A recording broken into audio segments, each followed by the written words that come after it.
আজকে ঘটনা শুরু করার আগে একটাই কথা বলবো, আজকের এই ঘটনাটা শেষ অবধি শুনুন। আজকের ঘটনাটা হতে চলেছে মারাত্মক একটা ঘটনা। এমন এমন জিনিসপত্র, এমন এমন এক্সপিরিয়েন্স আজকে আপনাদের সামনে উঠে আসতে চলেছে, যা সত্যি কথা বলতে খুবই মর্মান্তিক।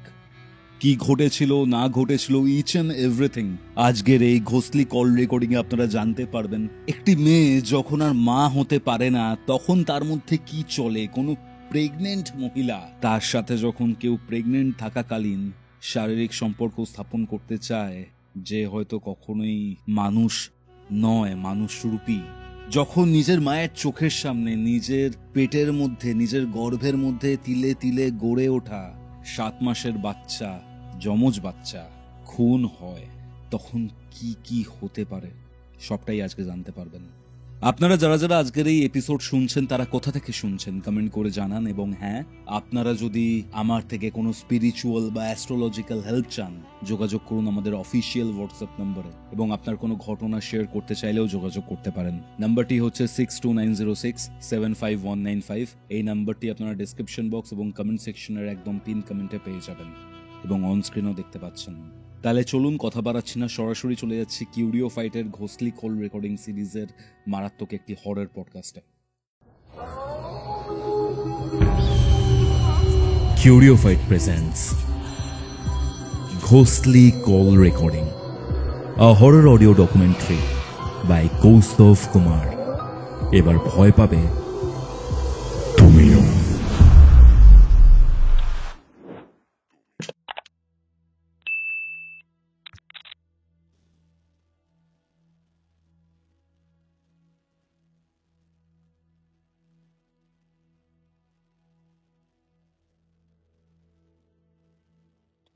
হ্যালো রিমা, কেমন আছো? আমি ভালো আছি, তুমি কেমন আছো? আমিও ভালো আছি। বারুইপুরে থাকো তুমি, তাই তো? হ্যাঁ, বারুইপুরে থাকি। 2012 থেকে তোমার লাইফে বেশ এমন কিছু ঘটনা ঘটে চলেছে, হয়তো আমাদের এই ওয়েস্ট বেঙ্গল বলো, ইন্ডিয়া বলো, এটা সেখানে অল ওভার ইন্ডিয়াতেই হয় হয়তো। হ্যাঁ, মানে তুমি যে ফ্রেজের মধ্যে দিয়ে গেছো, সেই ফ্রেজের মধ্যে দিয়ে অনেক মেয়েই হয়তো যায়। তুমিও হ্যাঁ, তার থেকে ব্যতিক্রম কিছু নও, কিন্তু তোমার যে ঘটনাটা রয়েছে, সেই ঘটনার কারণে অনেকগুলো প্রাণ চলে গেছে। চলে এবং আর একটা যেটা ব্যাপার, সেটা হচ্ছে তোমার এই ঘটনার মধ্যে সুপার ন্যাচারাল বা অকাল্টের যে ব্যাপারটা, হুম, সেটা খুব গভীরভাবে মিশে রয়েছে। হ্যাঁ, একদমই ঠিক। তুমি জানিয়েছিলে যে তোমার একটা যমজ বাচ্চা ছিল, হ্যাঁ, আমার টুইনস বেবি। সেটাও মারা যায়। এবং সেটা তো সত্যিই, তারা দুজন আর নেই। এবং সেটা একটা পৈশাচিক কারণে বা কোনো পিশাচের কারণে ব্যাপারটা ঘটেছে। পৈশাচিক কারণ তো বটেই। এবং তুমি মাথায় রাখবে, প্রথমেই বলছি 7 মাস, এটা মাথায় রাখবে। 7 মাস 7 মাস। কি হয়েছিল আমি 2012 থেকে শুরু করতে চাই ফার্স্টে। আমি খুব ছোট্ট করে তোমাকে তাহলে বলি। হুম 2000 মানে তাহলে ঘটনাটা অনেক লেন্দি হবে। হুম ব্যাপারটা হচ্ছে 2012 সালে বাবা দেখাশোনা করে একটি ছেলের সাথে আমার বিয়ে দেয়, হুম দেখাশোনা মারফত। বিয়ের প্রথম প্রথম সবারই লাইফ যেরকম চলে, আমারও সেরকমই চলছিল। ব্যাপারটা কি হয়েছে, আমার বাড়ির যেরকম পরিস্থিতি, আমি যেরকম ভাবে মানুষ হয়েছি, ওই বাড়ির পরিস্থিতি মানে শ্বশুর বাড়ির পরিস্থিতি সেরকম ছিল না। ব্যাপারটা কিরকম? হচ্ছে কি, ধরো আমি বাড়িতে যে চাল খেয়েছি, যে চালের ভাত খেয়েছি, হুম সেটা না ওই বাড়িতে আমি গিয়ে পেতাম না। আমি খুব, মানে আজকে বলতে খুব কষ্ট, খারাপ লাগছে। আমি যখন ওই অষ্টমঙ্গলায় আসে না, হুম হুম আমি এসে মায়ের কাছে বলেছিলাম, মা আমি না খেতে পাচ্ছি না। মা বললো কেন? মা একে তো রাত্রেবেলা ওরা রুটি খায়, আমি খাইনি কোনোদিন। তারপরে মানে ওরা যে চালের ভাত খায়, সেই ভাতটা না আমি আমার খেয়ে হজম হচ্ছে না। বাবা শুনে, একটাই মেয়ে আমি, শুনে সঙ্গে সঙ্গে প্রতি মাসে, তারপর থেকে প্রতি মাসের মাসকাবারি বাজার বাবা পাঠিয়ে দিত, আমার মেয়ে ভালো থাক। মানে এভাবেই 2012টা চলছিল। মানে ব্যাপারটা হচ্ছে যে, মানে যে স্ট্যান্ডার্ডে তুমি বড় হ্যাঁ, হয়েছো, সেই সেই স্ট্যান্ডার্ডে স্ট্যান্ডার্ড ওদের রাখতে নেই। পারছি না। হুম হ্যাঁ, এরকম ভাবেই মানিয়ে নিচ্ছিলাম। 2013 সালে এসে জানতে পারি। তাহলে সেরকম ছেলের সাথে মানে অ্যারেঞ্জ ম্যারেজের ওটাই, কথাই যদি বলো। ব্যাপারটা অ্যারেঞ্জ ম্যারেজের কথাটাই বলি। হুম অ্যাকচুয়ালি আমি প্রথমত যখন পড়াশোনা করছি, তখন আমি প্রেম করিনি। হুম এবং বন্ধু বান্ধব প্রত্যেকেরই থাকে। হঠাৎ এক সময় আমি পরে একটা কথা বলবো, আমার একটা ফ্যামিলি ফ্রেন্ড একটা বন্ধু আছে। ও ফ্যামিলি ফ্রেন্ড মানে ছোট থেকে আমার একসাথে, ও হয়তো 6 বছরের বড়, কিন্তু মানুষ হয়েছি, মানুষ ঘুরে ফিরে বন্ধু বান্ধব একসাথেই থাকে, এরকম ভাবে বড় হয়েছি। হুম তো সেই ক্ষেত্রে কিছু মানুষ তো একটু কলকাঠি নাড়ে, কারণ আমাদের বাঙালিদের চরিত্র এটা, শুধু বাঙালি কেন, বাঙালির বাইরেও চরিত্র আছে এরকম। তো বাবার মাথায় কি ঢোকালো আমি জানি না, বাবাকে বললো এরকম একটা ছেলে আছে, ভালো সৎ ছেলে, এখন একটা ব্যবসা করছে। কি ব্যবসা? না ওদের একটা সাইবার ক্যাফে আছে, এটা পুরো ব্লাইন্ড, কিছু আচ্ছা নেই। হুম তো বাবা তার বাড়িতে গেল, দেখলো বাড়ি ঘর তো মোটামুটি ঠিকঠাক, একতলা বাড়ি। বাবার বললো ঠিক আছে, যেটা থাকবে আমার, সেটা তো আমার মেয়েই পাবে, আমার মেয়েরই, তাহলে ঠিক আছে এখানে এসেই থাকবে আমার মেয়ে, কোনো চাপ নেই, ছেলেটা ভালো হলেই হলো, আমার মেয়ে ভালো থাকবে তো, হুম। এটাই ভেবেছিল। বিয়ে দিল, অনুষ্ঠান করে বিয়ে হয়েছে, খুব কত বড় বছর অনুষ্ঠান। বয়স তোমার যখন বিয়ে হয়েছে? তখন আমি আগস্টে 18 পা দিয়েছি, আর ডিসেম্বরে গিয়ে বিয়ে হয়। 18 একদম বছর ডিসেম্বর। বয়সে বিয়ে দিয়ে দিয়েছে? হ্যাঁ, আমি খুব কান্নাকাটি করেছিলাম, কিন্তু আলটিমেটলি কোনো লাভ হয়নি, মা ও বাবাকে বারণ করেছিল, বাবা শোনেনি। এমন প্রচুর তখন সম্বন্ধ আসতো, মা ইগনোর করতো, বাবাও ইগনোর করতো, জানি না কি হলো বাবার মাথায় হঠাৎ করে, ওটা আমার কপালে হয়তো ছিল। আচ্ছা, তারপর বলো। তারপর বিয়ের পর তো ঠিকঠাক মোটামুটি চলছিল। হুম, কারণ চলার কারণটা হচ্ছে আমার বাবাই কিন্তু আমায় মাসকাবার এই জিনিসগুলো পাঠাতো, এটা আমি না তখন বুঝিনি। আচ্ছা ভালো সংসার চলছে, 2013 সালে এসে জানতে পারি নভেম্বর মাসে আমি প্রেগনেন্ট। আচ্ছা তারপর ডাক্তার কিছু বল, পেটে একটা পেন হচ্ছিল, বাবা ডাক্তারের কাছে নিয়ে গেল, বললো হুম হুম বেবি এখন যা কন্ডিশন, এখন ওকে বেড রেস্টে রাখতে হবে। বাবার বাড়িতেই থেকে মানে বেবি হওয়া থেকে পুরো মানে ডেলিভারি হওয়া পর্যন্ত বাবার কাছেই ছিলাম আমি। বেবি ডেলিভারি হলো জুলাইয়ের 7 তারিখ 2014-তে। এর আচ্ছা মধ্যে সে আসতো অ্যাজ আ ফর্মালিটি, আসতো, দেখতো, চলে যেত। এই যে ইচ্ছা হলে প্রেগনেন্ট তার ওয়াইফ, সে তুমি কিছু খাবে বা এগুলো কিছু, এই ফর্মালিটিটা সে কোনোদিনই পূরণ করতো না, সেটাও মানিয়ে নিয়েছি। মানে একটা লোক দেখানো ব্যাপার। হ্যাঁ, একটা লোক দেখানোর ব্যাপার, মানে এটা সবাই আর কি, আমার ফ্যামিলির কেউ তাকে পছন্দ করতো না অ্যাজ আ বাবা ছাড়া।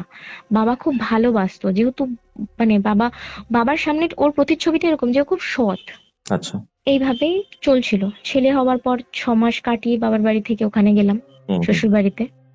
আর যেহেতু একটা স্টেশন এদিক ওদিক, হুম হুম। গেলাম। 6 মাসে অন্নপ্রাশন করার সময় বাচ্চাটা, তখনও একটা প্রবলেম ক্রিয়েট করলো, টাকা নেই। বাবা বললো মেয়েকে কিছু জানাতে হবে না মানাকে, আমি তোমাকে টাকা দেবো, তুমি ওর অন্নপ্রাশনটা করো।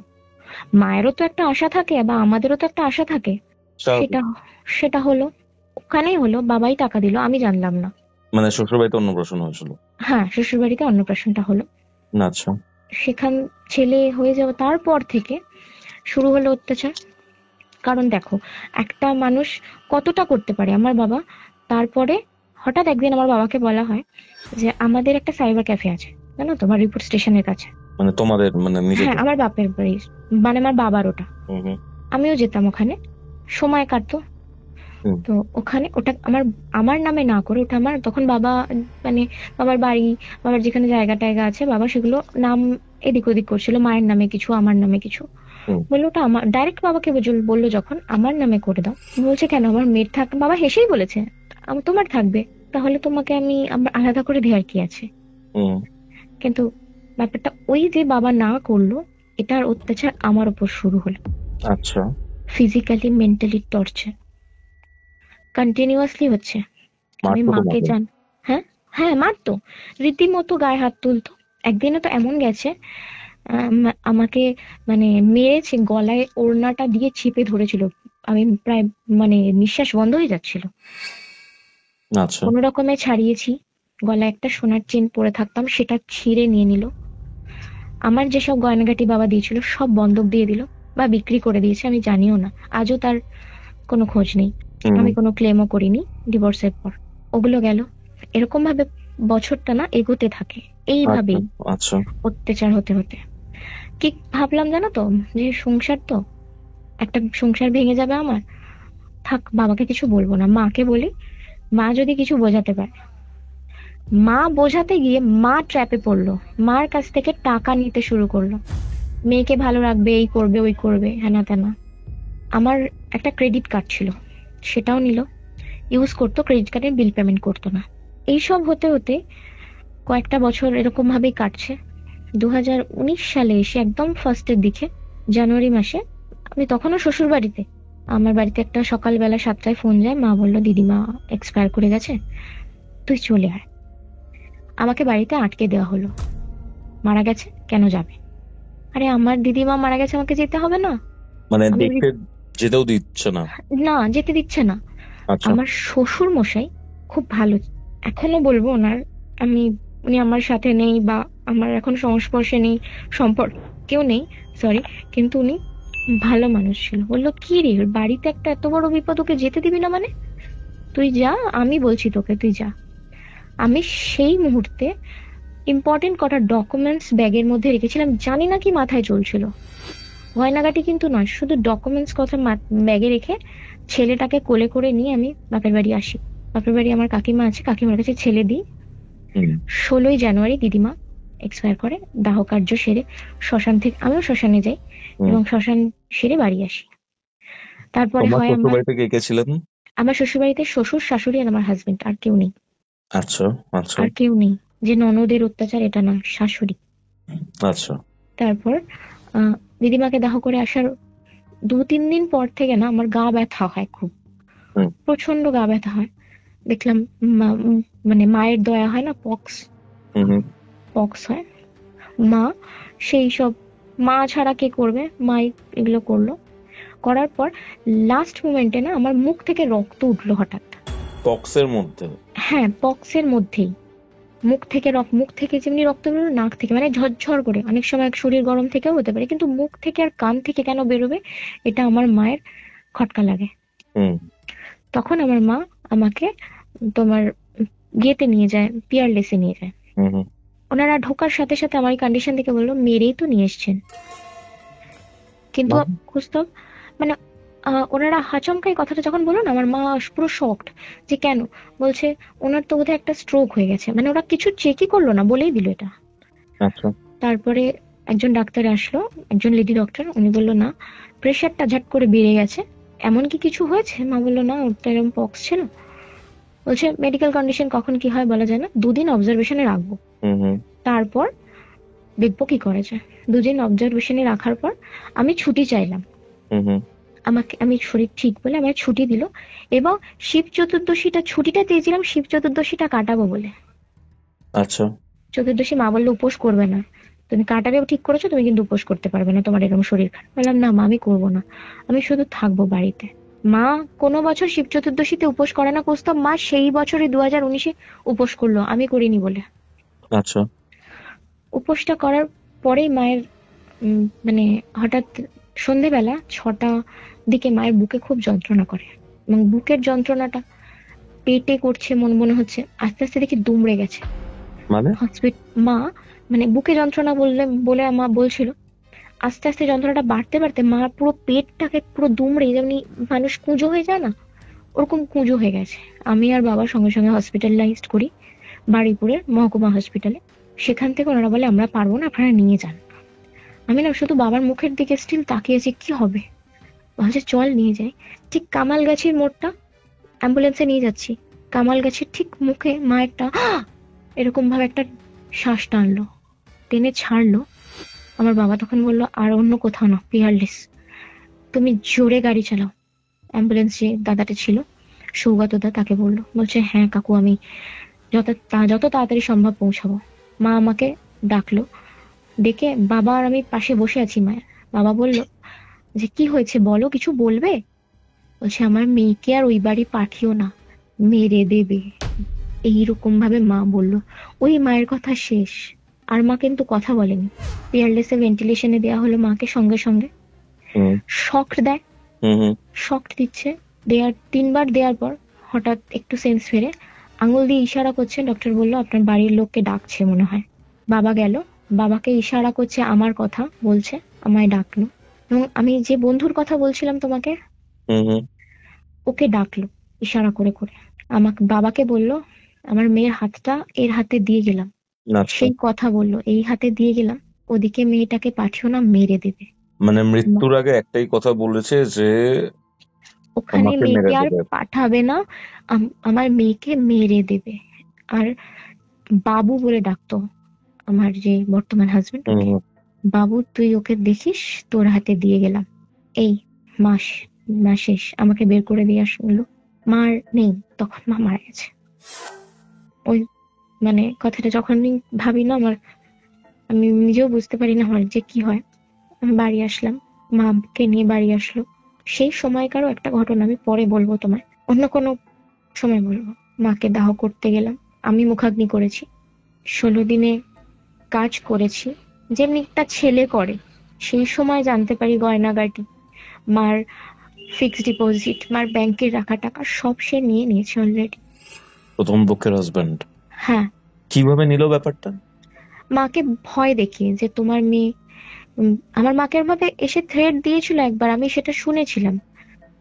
কিন্তু মা বলেছিল ছাড়, বাদ দে, ও হয়তো অন্য কোনো টেনশনে ছিল, বলে ফেলেছে, বাদ দে, আমি দেখছি, তুই এসব নিয়ে চিন্তা করবি না কখনো। ভুলটা পুরোপুরি তোমার বাবার, পুরো কিন্তু মানে বাবার কিছু না মনে না, করো না? আমি জানি আজও সেই জন্য বাবা ভুক্তভোগী। বাবা কিন্তু মাকে হারিয়েছে, এটা বাবার হচ্ছে সবচেয়ে বড় লস বাবার লাইফের। আজ বাবা একা আছে, এটা বাবার জীবনের ফার্স্ট অফ অল যত তোমাকে ভুল। এত সুন্দরভাবে মানুষ করেছেন, ঠিক আছে? এবার হয়তো অনেকের মনে হতে পারে যে একটা শ্বশুর বাড়িতে গেছে, নতুন শ্বশুর বাড়ি, হ্যাঁ সেখানে ভাত খেতে পারছে না বা রুটি খেতে পারছে না, মেয়েটা কি ন্যাকা? আমরা তো অনেকে অ্যাডজাস্ট করেছি, ডেফিনেটলি অনেকেরই মনে হতে হ্যাঁ, পারে। এটা মনে হতেই পারে, বাট কিন্তু একটা ভাবে মানুষ হয়েছে, সেখান থেকে অ্যাডজাস্টমেন্টে একটা প্রবলেম হয়। এটা হয়তো যারা কিছুদিন। ঠিক ওইভাবে মানে হুম। মানে যেভাবে মানুষ হয়েছে তারপর একটা আরো নিচু লেভেলে যাবে না, তাদেরও অসুবিধা হবে। তারপরে আস্তে আস্তে সবাই মানানোর চেষ্টা করে, যেমন অত্যাচারটাও মানুষ মানায়, তখন খাওয়া হুম। দাওয়া সবকিছুই মানাতে শুরু করে। তোমার বাবা এমন যে ওই মাসকাবাড়ি বাজার দেওয়া স্টার্ট করলেন, ঠিক আছে, এটা ওখান ভুল থেকে তো করেছে। পেয়ে বসেছিল না? হ্যাঁ, যে সবই তো এর, এটা আমি সবটাই পাবো, হুম, হুম, একে হুম। কোনোভাবে কাবু করে রাখতে হবে। এবং যখন দেখছে আমাকে পারছে না, আমি যখন রিপিটে উত্তর দিছি যে তোমরা তো আমার বাবার টাকায় খাচ্ছো, আমি বলেছিলাম গলা তুলে একদিন, তার জন্য আমি মারও খেয়েছি। কিন্তু ব্যাপারটা হয়েছে, আমি যে কথাটা বলেছি, তখন আমাকে ব্ল্যাকমেল না, মাকে ব্ল্যাকমেল করা শুরু করলো, আর মায়ের সব জিনিসপত্রগুলো নিয়ে সব নিচ্ছে। নিয়ে নিল। এবার মা মারা যাওয়ার পর এই যে 16টা দিন আমি সব কাজ কমপ্লিট করলাম, সেই সময় মা মারা যাওয়ার পরেও একটা ছোট্ট জিনিস আছে যেটা আমি দেখতে পাই এবং মাকে অনুভব করি আজও। সেটা কোনো একটা আলাদা এপিসোডে বলি, এটা আমার। বুঝতে পারছি, অসুবিধা নেই, বলো। এবার আমি 2019 সালটা কাটতে 2020 সালে লকডাউন, হুম, হুম। আমার ডিভোর্সটা পিছিয়ে গেল। আমি মিউচুয়াল ডিভোর্স চেয়েছি।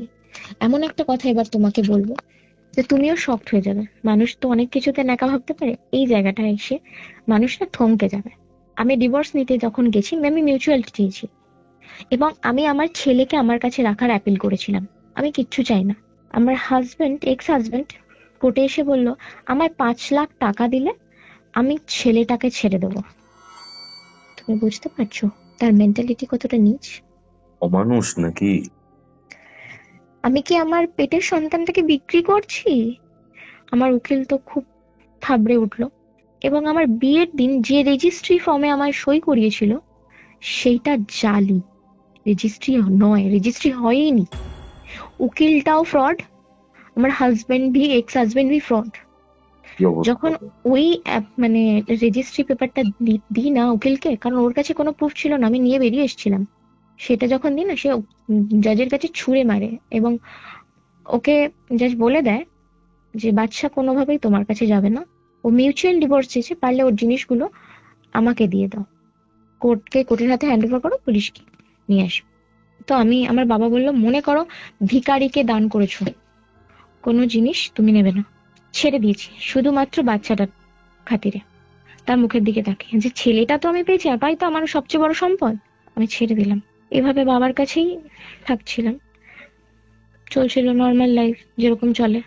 দোকানে যেতাম বাবার, ওখানে কিছুক্ষণ, বাড়িতে ছেলেকে সময় দিতাম, এইভাবে কাটছিল। তারপর বাবা 2024 সালে আমার যে ক্লোজ ফ্রেন্ডের কথা বললাম তার সাথে আমার বিয়ে দেয়, 22 জানুয়ারি 2024। আর এই সময় থেকেই মেন ঘটনাগুলো শুরু হয়, তাই তো? ঘটনাগুলো শুরু হয়, এবার শুরু করছি ঘটনাটা। হুম। বিয়ে হয় যেদিন, সেদিন আরো একটা মেনশন, সেদিন রাম মন্দির উদযাপন ছিল। সেদিন ভালো দিন দেখে বিয়ে দেওয়া হয়, বাড়িরই কিছু মেম্বার, মানে খুব বড় এমন কিছু ব্যাপার না। হুম। তারপরে নর্মাল লাইফ, শ্বশুর বাড়ি গেছি, ভালোই চলছিল। সবাইকে তো যা প্রতিচ্ছবি দেখি সবাই খুব ভালো, খুবই ভালো সংসারে তখন চলছে, রানিং সংসার। এরপর আহ জুন মাসের শেষে এসে জানতে পারি আমি ফের কনসিভ করেছি। তখন আচ্ছা। উম, একদম জুন মাসের শেষে বা জুলাই মাসের ফার্স্ট উইকে আমি কনসিভ করেছি, এটা জানতে পারি।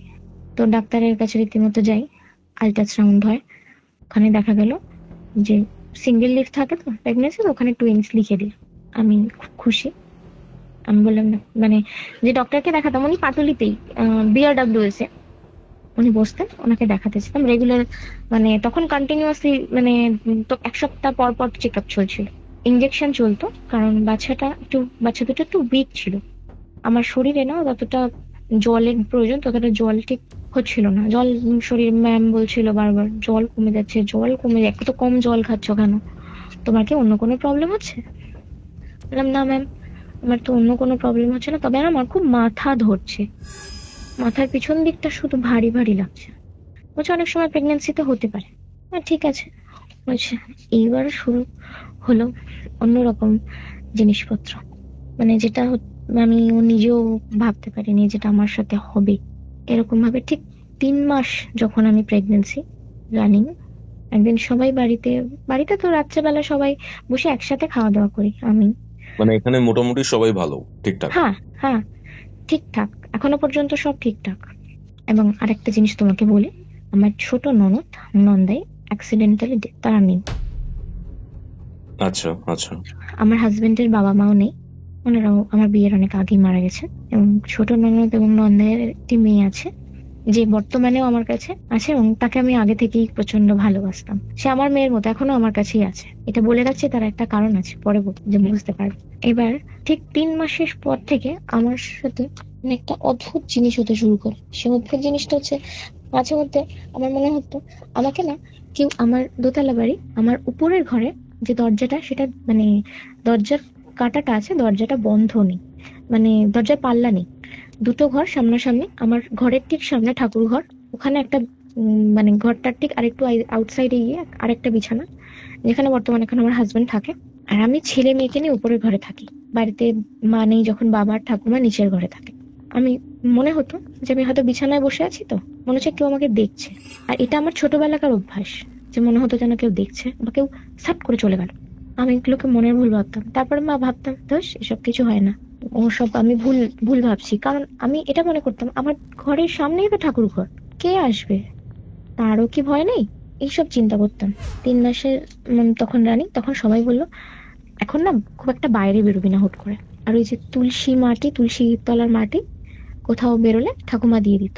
এখনো পর্যন্ত সব নর্মাল চলছে।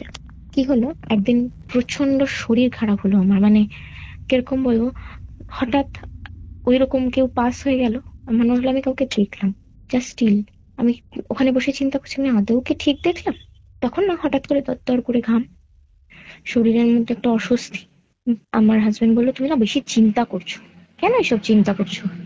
তখন হঠাৎ একটা ফোন বাজে। আমার পিসি, আর একটা বলি, আমার পিসি যে বড় পিসি, ওনার বাড়ি আমার বাড়ি থেকে মানে 10-15টা বাড়ি পড়ে। পিসমশাই নেই, কোভিডে মারা গেছে। পিসি আর পিসির মেয়ে দুজনেই থাকতো। খবর এসে পিসি বিছানা থেকে পড়ে গেছে। আমার হাজবেন্ড বাড়ি ছিল না, বাবা আর ঠাকুমা চলে যায়। ওখানে যাওয়ার পর বাবা আমায় ফোন করে বলে পিসিকে না হসপিটালাইজ করতে হবে বাবা। পিসি কালো রক্ত বমি করেছে, কালো রক্ত বমি, যেটা বাবা হাতে করে ধরে রয়েছে। বলছে এখানে আর রাখা ঠিক হবে না পিসিকে বাড়িতে। বলছে হ্যাঁ নিয়ে যাও। বলছে তুই থাকতে পারবি তো? আমি তখন বাবাকে বললাম হ্যাঁ হ্যাঁ, কোনো অসুবিধা হবে না, ছেলে আর মেয়ে তো আছে, আমার কোনো সমস্যা হবে না, আমি ঠিক থাকবো। বলছে যদি বাথরুমে যাস মেয়েকে বা ছেলেকে ডেকে নিয়ে যাবি। বললাম হ্যাঁ ঠিক আছে। বাবা নিয়ে বেরিয়ে গেল।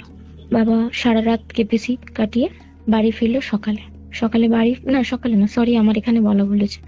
বাবা যখন রাত্রে নিয়ে গেছে, নিয়ে যাওয়ার পরে বাবা তখন কটা বাজে, 10টা 10:30 এরকম সময় কেপিসিতে ঢুকিয়েছে। বাবা ফিরে এসেছে তখন বাজে 1টা 40, একদম ডট, আমার টাইমগুলো খুব ভালো করে মনে থাকে। এসে বাবা চেঞ্জ করে হাত মুখ ধুয়ে বলছে, মা আমাকে একটু জল দাও। আমার ঠাকুমাকে জল খেয়ে বাবা বলছে, আমি কিছু খাবো না, আমি একটু শোবো। দিদির ওই কন্টিনিউয়াসলি রক্ত, কালো রক্ত বমি, ওটা না বাবা বুঝে উঠতে পারেনি এবং মেনে নিতেও পারেনি, এবং সেই সব ঘেটে তারও স্বাভাবিক আর খাবার গলা থেকে নামছে না। ঠিক 3টে 4 আমার বাবার ফোন জেনারেল মোড থাকে এবং প্রচন্ড জোরে তার রিং হয়। স্বাভাবিক বাড়িতে একজন হসপিটালিস্ট, আমারও প্রেগনেন্সির কারণে ঘুম হচ্ছে না, খুব জোরে মানে ফোনটা বেজে ওঠে। বাবা থতমত খেয়ে উঠে ফোনটা রিসিভ করে এবং দুঃখের সাথে জানাতে হচ্ছে আমার পিসি মারা গেছে, পিসি আর নেই। কি বলছো? কালো রক্ত বমি। আর মারা যাওয়ার আগের পিসির কথা আমাকে ওরা ডাকছে, একদম মারা যাওয়ার আগে। এটা একটা নার্সকে বলেছে। আর বাড়ি থেকে যখন কেপিসিতে যায় আমার বাবাকে বলেছে, তোর জামাইবাবু আমায় ডাকছে, আমায় যেতে দে না। বাবা খুব জোরে বকে নিয়ে গেল। পিসিকে যখন নিয়ে যাচ্ছে আমি অ্যাম্বুলেন্সে, আমি লাস্ট ওই পিসিকে দেখি, মুখটা না হাঁ হয়ে, একটা মারা যাওয়া কঙ্কালের যেমনি দাঁত বেরিয়ে যায়, মনে হয় দাঁতের চোয়ালটা বেরিয়ে হাঁ হয়ে গেছে, পিসি ঠিক ওরকম ভাবে। মানে ওরকম আমার, দেখতে লাগছিল? হ্যাঁ, কঙ্কাল, পুরো কঙ্কাল সার, ওরকম দেখতে লাগছে, একটা কঙ্কাল নিয়ে যাচ্ছে মনে হচ্ছে। যখন খবরটা শুনি আমাকে, ঠাকুমা বেঁচে আছে, তার মেয়ে চলে গেল, ঠাকুমাকে কোনো রকমে আমিও সামলাতে পারছি না, আমারও তো কষ্ট হচ্ছে। পিসিকে ঠিক সকাল 10টায় আমাদের বাড়িতে নিয়ে আসা হলো। নিয়ে সব আত্মীয় স্বজন আসার পর পিসিকে দাহ করতে নিয়ে চলে যাওয়া হয়, আমাকে বাড়ি থেকে বেরোতে দেয় না। আমি জাস্ট দূর থেকে স্বর্গরাতে পিসিকে শোয়ানো আছে দেখে প্রণাম করেছি, বেরোতে পারিনি। পিসিকে দাহ মানে করে, প্রেগনেন্ট ছিল বলে বেরোতে দেয়নি? হ্যাঁ হ্যাঁ, প্রেগনেন্ট ছিলাম বলেই বেরোতে দেয়নি। বলছে, তুমি দরজার মধ্যে থেকে তুমি যত ইচ্ছা মন ভরে পিসিকে দেখো, কিন্তু ফিরবে না মা। যখন আমি মানে ওরা দাহ করে ফেরে, বাবাকে অনেকবার কেপিসি থেকে ফোন করছিল। এর মধ্যে একটা জিনিস বলি, যেদিনকে পিসিকে ভর্তি করা হলো রাতে, সেদিনকেই মানে ভোর রাতে পিসি মারা গেল। ওই বাবা যখন বডি আনতে যায় হুম। তখন আমার কাকার শাশুড়ি মানে আমার কাকিমার মা আমাদের বাড়িতেই থাকতেন। বাবারা বেরিয়ে গেছে, বাবা, দাদা, কাকা এরা বেরিয়ে গেছে দিদি ভাইকে নিয়ে। ওনার হার্ট অ্যাটাক করে বাড়িতেই। আমার মানে কাকার যে, একই সাথে ব্যাপারটা? একই সাথে আমার কাকার ছেলে বড় অ্যাম্বুলেন্স করে, আমার কাকার ছেলে 2 ছেলে অ্যাম্বুলেন্সে করে। বাবা তখন বলে, তুই কেপিসিতেই নিয়ে আয়, কারণ আমরা এখানে এই অবস্থায় আমরা অন্য কোনো জায়গায় নিয়ে যেতে পারবো না, তুই এখানেই নিয়ে আয়। অ্যাম্বুলেন্সে করে ও কেপিসিতে নিয়ে যাওয়া হয়। এবার বলি শোনো, পিসি আইসিইউ 1-এ ছিল আর কেপিসির আইসিইউ 2-তে ওই দিদা, সবাই হসপিটালে। 3টে 4-এ পিসি মারা যায়, সকাল 10টায় বডি আসে বাড়িতে। তারপরে 1টা নাগাদ পিসির দাহ কার্যের জন্য পিসিকে আমাদের এখানে কীর্তনখোলা শ্মশানে নিয়ে যাওয়া হয়। ওরা শ্মশান থেকে, এখান থেকে শ্মশান প্রায় 7 কিলোমিটার। এসে ঠিক আমাদের দোকানটা পার করে বাড়ির দিকে আসছে, সবাই স্নান করবে, আবার কেপিসি থেকে আবার একটা ফোন। এবার বাড়ির লোককে হিলিয়ে দেয়, ফোনটা করে বলে যে দিদাও মারা গেছে। মানে একই দিনে একই সাথে দুজনের মৃত্যু? একই দিনে একই সাথে, একটু সময়ের আগে পিছু দুজনে ভর্তি আইসিইউ 1 আইসিইউ 2-তে। একজন 3টে 4-এ মারা যায়, একজন মারা যায় 5টা 3-এ, বিকেল 5টা 3-এ। একজনের দাহ কার্য সেরে বাড়ি ঢুকতে পারেনি, আর একজনের বডি সেই অবস্থায় আনতে চলে গেল। বুঝতে পারছো প্রস্তাব? এই ঘটনাটা যে আরো কত বড় ভয়ঙ্কর রূপ নিতে চলেছে সেটা তুমি এখনো ভাবতে পারছো না। ওকে। যেদিন দিদাকে রাত্রি 10টা 25-এ বাড়িতে আনা হয়, ছোট কাকির মাই একা, আর কেউ ছিল না, খুব কান্নাকাটি করে ওনাকে দাহ করতে নিয়ে যাওয়া হয়। এরা দাহ কাজ করে ফেরে, তখন বাজে 3:30 রাত্রির। ফেরে এরা শুয়ে পড়ে প্রত্যেকেই। আমার ঠাকুমা তখন আমার হাজবেন্ডকে বলে, তুমি না আজকে মানার কাছে যাবে না, তুমি আলাদা শোবে, ওর ছেলে মেয়েকে নিয়ে আছে, ওরকম থাক, কারণ শ্মশানে দুবার গেছো তো, কোথা থেকে কি হবে কিছু বলা যায় না। ও আলাদা ঘরে শুয়ে পড়লো, ব্যাস স্টার্ট হলো অন্য জিনিস। ঘুমের মধ্যে দেখছি পিসি আমাকে বলছে, তুই আসলি না আমার কাছে। আমি না মানে যখন স্বপ্নটা দেখেছি আচমকা কি রে এরকম ভাবে ঠেলে উঠেছে। আমি না উঠে বসে একটা জোরে নিঃশ্বাস নিয়ে বলছি, আমি কি পিসির কথা বড্ড ভাবছি যে তাই জন্য এরকম দেখছি। বলে জল খেয়ে আমি নিচে নামি আস্তে আস্তে বাথরুম করবো বলে। বাথরুম করে যখন বাথরুমে দরজাটা বন্ধ করেছি, আমি তখন প্রেগনেন্সির সময় ছিটকিনি দিতে বারণ করেছিল, কখনো কোনো এমার্জেন্সি হলে যাতে খুলতে পারে। যেহেতু সবাই শুয়ে পড়েছে, আমি বাথরুমের ছিটকিনি না দিয়েই বাথরুমে গেছি। কোথাও আমি দেখছি আমি বাথরুমে বসে আছি, আমার মানে মনে হচ্ছে আমার পিছনে কেউ দাঁড়িয়ে আছে ঠিক দরজার বাইরে। আমি ভাবছি হয়তো আমার বাবা উঠেছে বা ঠাকুমা উঠে, ঠাকুমার পায়ে, ঠাকুমা খুব রোগা পাতলা তো, আর নিশাচরের মতো ওঠে, বোঝা যায় না। আমি বাথরুম করে উঠে দরজাটা জাস্ট খুলেছি, আমি দেখছি বুঝতে পারছি কেউ বাইরে দাঁড়িয়ে আছে। যে দরজাটা খুলেছি দেখছি কেউ নেই গো, স্তবঘন্টা কেউ নেই। আমার গাটার সঙ্গে সঙ্গে কাঁটা দিয়ে ওঠে। আমার তখন মনে হয় যে হয়তো এই সবের মধ্যে আমার কিছু প্রবলেম হচ্ছে। আমি গিয়ে চোখ বন্ধ করে ঘুমিয়ে পড়ি। আমি উপরে আসি, এসে ঠাকুরকে প্রণাম করে না ঘুমিয়ে পড়ি। সেই দিনটা চলে যায়। তার ঠিক 2 দিন পরে বাড়িতে একটা মানে কি বলবো, ওই দৃশ্যটা আমার জায়গায় অন্য কেউ থাকলে, জানি না আমি কেন সেদিন মারা যাইনি সেদিন, তাহলে সেও মনে হয় এটাকে ধরে রাখতে পারতো না। আমার হাজবেন্ড অফিসে, পিসির মেয়েটা যেহেতু একা হয়ে গেছে, বাড়িতে কেউ নেই, ঠাকুমা পিসির বাড়ি, বাবাও সেদিন বাড়ি নেই। আমার বাবার একটা ট্যুরের বিজনেস আছে, বাবা সেদিন বেরিয়েছে আউট অফ স্টেশন, আচ্ছা। একটা কাজে গেছে, পরের দিন সকালে আসবে। আমার হাজবেন্ড সেদিন ডিউটিতে, ছেলে মেয়েটাকে নিয়েছি। আমার এমন কিছু ভীতু আমি নই, তবুও প্রেগনেন্ট তো, আমি মানে উপরের ঘরে শুয়ে পড়েছি। প্রায় 2টোর দিকে ওপরে মানে ছাদের 3 তলার যে গেট থাকে না, মনে যেমনি বাইরে থেকে কেউ কলিং বেল বাজালে যদি না শুনতে পায় গেট ধাক্কা দেয় হাত দিয়ে দিয়ে, আর অ্যালুমিনিয়াম শিট তো, হাত দিয়ে দিয়ে মারলে জোরে জোরে আওয়াজ হয়, ধাম ধাম ধাম করে এরকম ভাবে আওয়াজ হচ্ছে।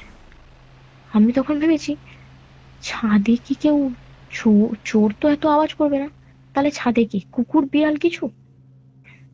আমি আস্তে আস্তে ছাদের কাউকে না ডেকে ছাদে উঠি।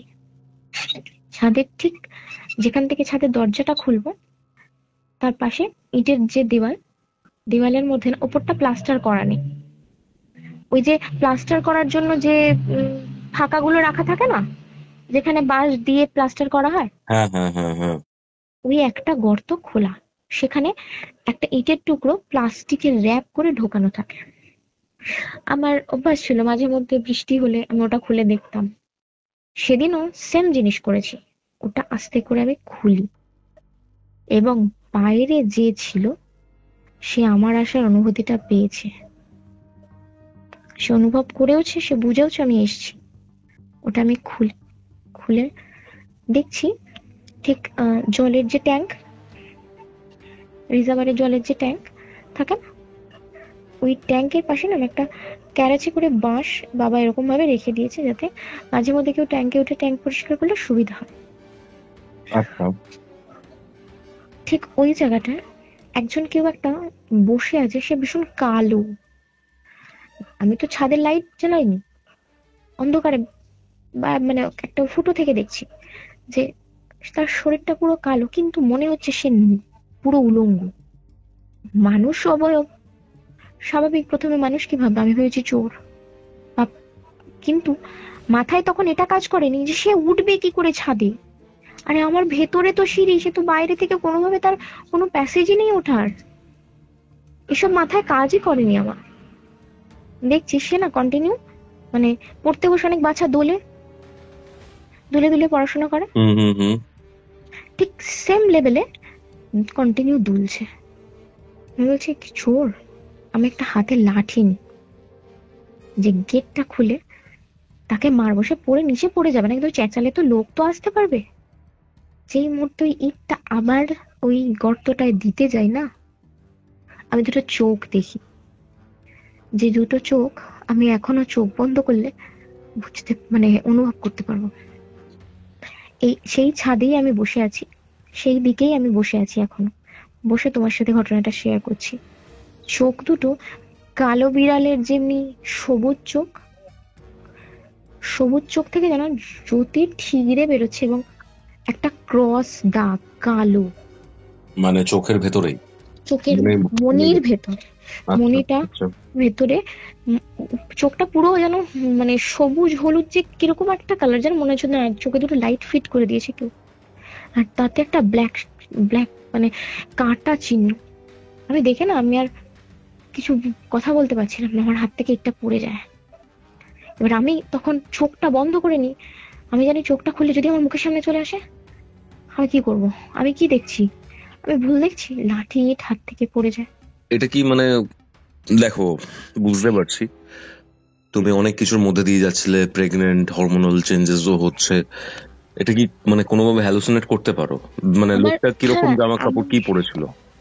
কোনো জামা কাপড় পরা ছিল না, একজন রোগা পাতলা লোক, হুম হুম বিভৎস কালো হুম হুম এবং উলঙ্গ অবস্থায় বসে আছে, যেটা হালকা আলোতে আমি দেখতে পাচ্ছি কেউ বসে আছে। একটা বসে থাকলে মানে হাঁটুটা ভাঁজ করে যেমনি মানুষ পটি করতে বসে, হুম। ঠিক সেই প্যাটার্নেই বসে আছে। এবার যখন আচ্ছা মুখটা ঘুরিয়েছে আমার দিকে, তখন ঘাড়টা পুরো বেঁকেছে আমার দিকে, ও যেন অপেক্ষা করছিল আমি আসি। আমি প্রথমে শক, তারপরে পা খুব আস্তে টিপে টিপে নিচে আসি। এসে আমি তখন নিজের মনকে সান্ত্বনা দিচ্ছি, এটা কিচ্ছু না, আমি হ্যালোসিনেট করেছি, আমি ভুল দেখেছি, আমি এসব দেখতেই পারি না, এটা কিচ্ছু না, আমার মনের ভুল। তখন মানে এসব টেনশনে প্রেশারটা আমার হাই হয়। আমি প্রেশার মেশিন দিয়ে প্রেশারটা চেক করে বলছে তুমি শো, আমি জেগে আছি, ও তো কিছু জানে না, আমি জেগে আছি। বললাম না তুইও শো, আমিও শুই। মনটা স্থির থাকতে পারছে না, আর ঘুম হচ্ছে না। আর তখন আমি আমার হাজবেন্ডকে ফোন করি, করে বলি দেখো এরকম না একটা জিনিস দেখেছি আমি। ও আমাকে বললো ধুস পাগলি, এসব হয় নাকি, ভুল দেখেছো, তুমি ঘুমাও, অনেক রাত হয়ে গেছে, বাড়িতে এরকম পরিস্থিতি, তুমি ঘুমিয়ে পড়ো। একজন বাড়িতে, একই বাড়িতে দুজন একই দিনে মারা গেলে অনেক সময় অনেক কিছু হয়, তুমি এসবের মধ্যে মাথা ঘামিও না, তুমি ঘুমিয়ে পড়ো। আমি আর শুই, কিন্তু ঘুম হয় না। এবার কিছু কিছু জিনিস বলছি, বলতাম আমি জানি না এটা কেন হয়েছে। আমার স্টিলের খাট, খাটের স্টিলের খাটে মানে খাঁজ খাঁজ ফাঁকা ফাঁকা জায়গা থাকে, আমি ঠিক সেই জায়গাটা না পিঠটা দিয়ে আর পাটা লম্বা করে বসে আছি। ঘরে লাইট অফ, সব অফ, আমি বসে আছি, ওর বাচ্চা দুটো ঘুমাচ্ছে। হঠাৎ মনে হলো ঠিক ঘাড়ের কাছে কেউ যেন হাত বোলালো, তাই না, চট করে। আবার হঠাৎ মনের ভুল, কি হচ্ছে আমার সাথে এরকম, কেনই বা হচ্ছে এরকম, নিজে বলছি আমি মনে হয় পাগল হয়ে গেছি। আমি পিসির শোকটা বলতে পারছি না, বাড়ির এটা বলতে পারছি না, মনে হয় আমার এবার ঘুমের দরকার, আমি ঘুমাবই, আমায় ঘুমাতেই হবে। আমি শুই, এবং আমার শোয়ার অভ্যাস হচ্ছে সবসময় ডান পাশ ফিরে, যেদিকটা দরজার দিক। আর একটাই বদ অভ্যেস, শীত গ্রীষ্ম বর্ষার জানলাগুলো খুলে রাখা। আচ্ছা শুয়েছি, বেশ কিছুক্ষণ পরে আমি অনুভব করছি আমার পেটের মধ্যে কেউ যেন হাতটা বুলিয়ে দিল, ফের থতমত খেয়ে গেছি। তারপর ভাবলাম যে ছেলে পাশে শুয়ে আছে, হয়তো ওর হাত। আবার সেম জিনিস হলো। এবার আমি মানে ফোনের ফ্ল্যাশটা জ্বালিয়ে ছেলের দিকে দেখছি, দেখছি না, ছেলে আমার দিকে কিন্তু ঘুরে শুয়ে নেই যে ওর হাতটা আমার পেটে পড়বে। ছেলে ওর দিদির দিকে মুখ করে শুয়ে আছে, কারণ বিছানায় আমি ধারে, তারপর আমার ছেলে, তারপর মেয়ে শুয়ে, ও ওর দিকে ফিরে শুয়ে আছে। তখন আর ঘুম হয় না, ওই টেনশনটাই মাথার মধ্যে ঘুরতে থাকে। কিন্তু ওই যে বলেছে আমি হ্যালোসিনেট করছি বা আমার এসব ভুলভাল চিন্তা হচ্ছে, এটাকে অ্যাভয়েড করে যাওয়ার চেষ্টা করছি। রাতটা কোনো রকম পার করলাম, ঘুম হলো না। সকালবেলা ঠাকুমাকে বললাম, জানো এরকম হয়েছে আমার। বলছে, তুই জানলা খুলে রেখে আর শুবি না, আচ্ছা। জানলাটা বন্ধ করে শুবি, হ্যাঁ না, এই কটা দিন আমার কথাটা একটু মেনে চল। আমি বললাম ঠিক আছে, তোমার কথাই শুনবো, আর আমি জানলা খুলে শোবো না। কিন্তু জানো দিদা, আমি ঠাম্মিকে দিদা বলি, আমার না কিরকম একটা মনে হচ্ছে যখনই তোমরা খাবার দিচ্ছ, এটা না আমি তোমাদের প্রথমে বলিনি, আমি আমার ঠাকুমাকে বলছি, এটা মানে ঠাকুমার সাথে আমার কনভারসেশন হচ্ছে, আচ্ছা। একটা পচা গন্ধ নাকে আসে, মনে হয় যেন ওই ইঁদুর বা কুকুর বিড়াল পচলে যেমনি একটা গন্ধ, এরকম গন্ধ প্রায় দিন রাত্রির 1টার পর আমার ঘর ভরে যায়। আমার মনে হয় আমার দম বন্ধ হয়ে আসছে। আর তার বেশ কিছুক্ষণ পর একটা আতরের স্মেল পাই।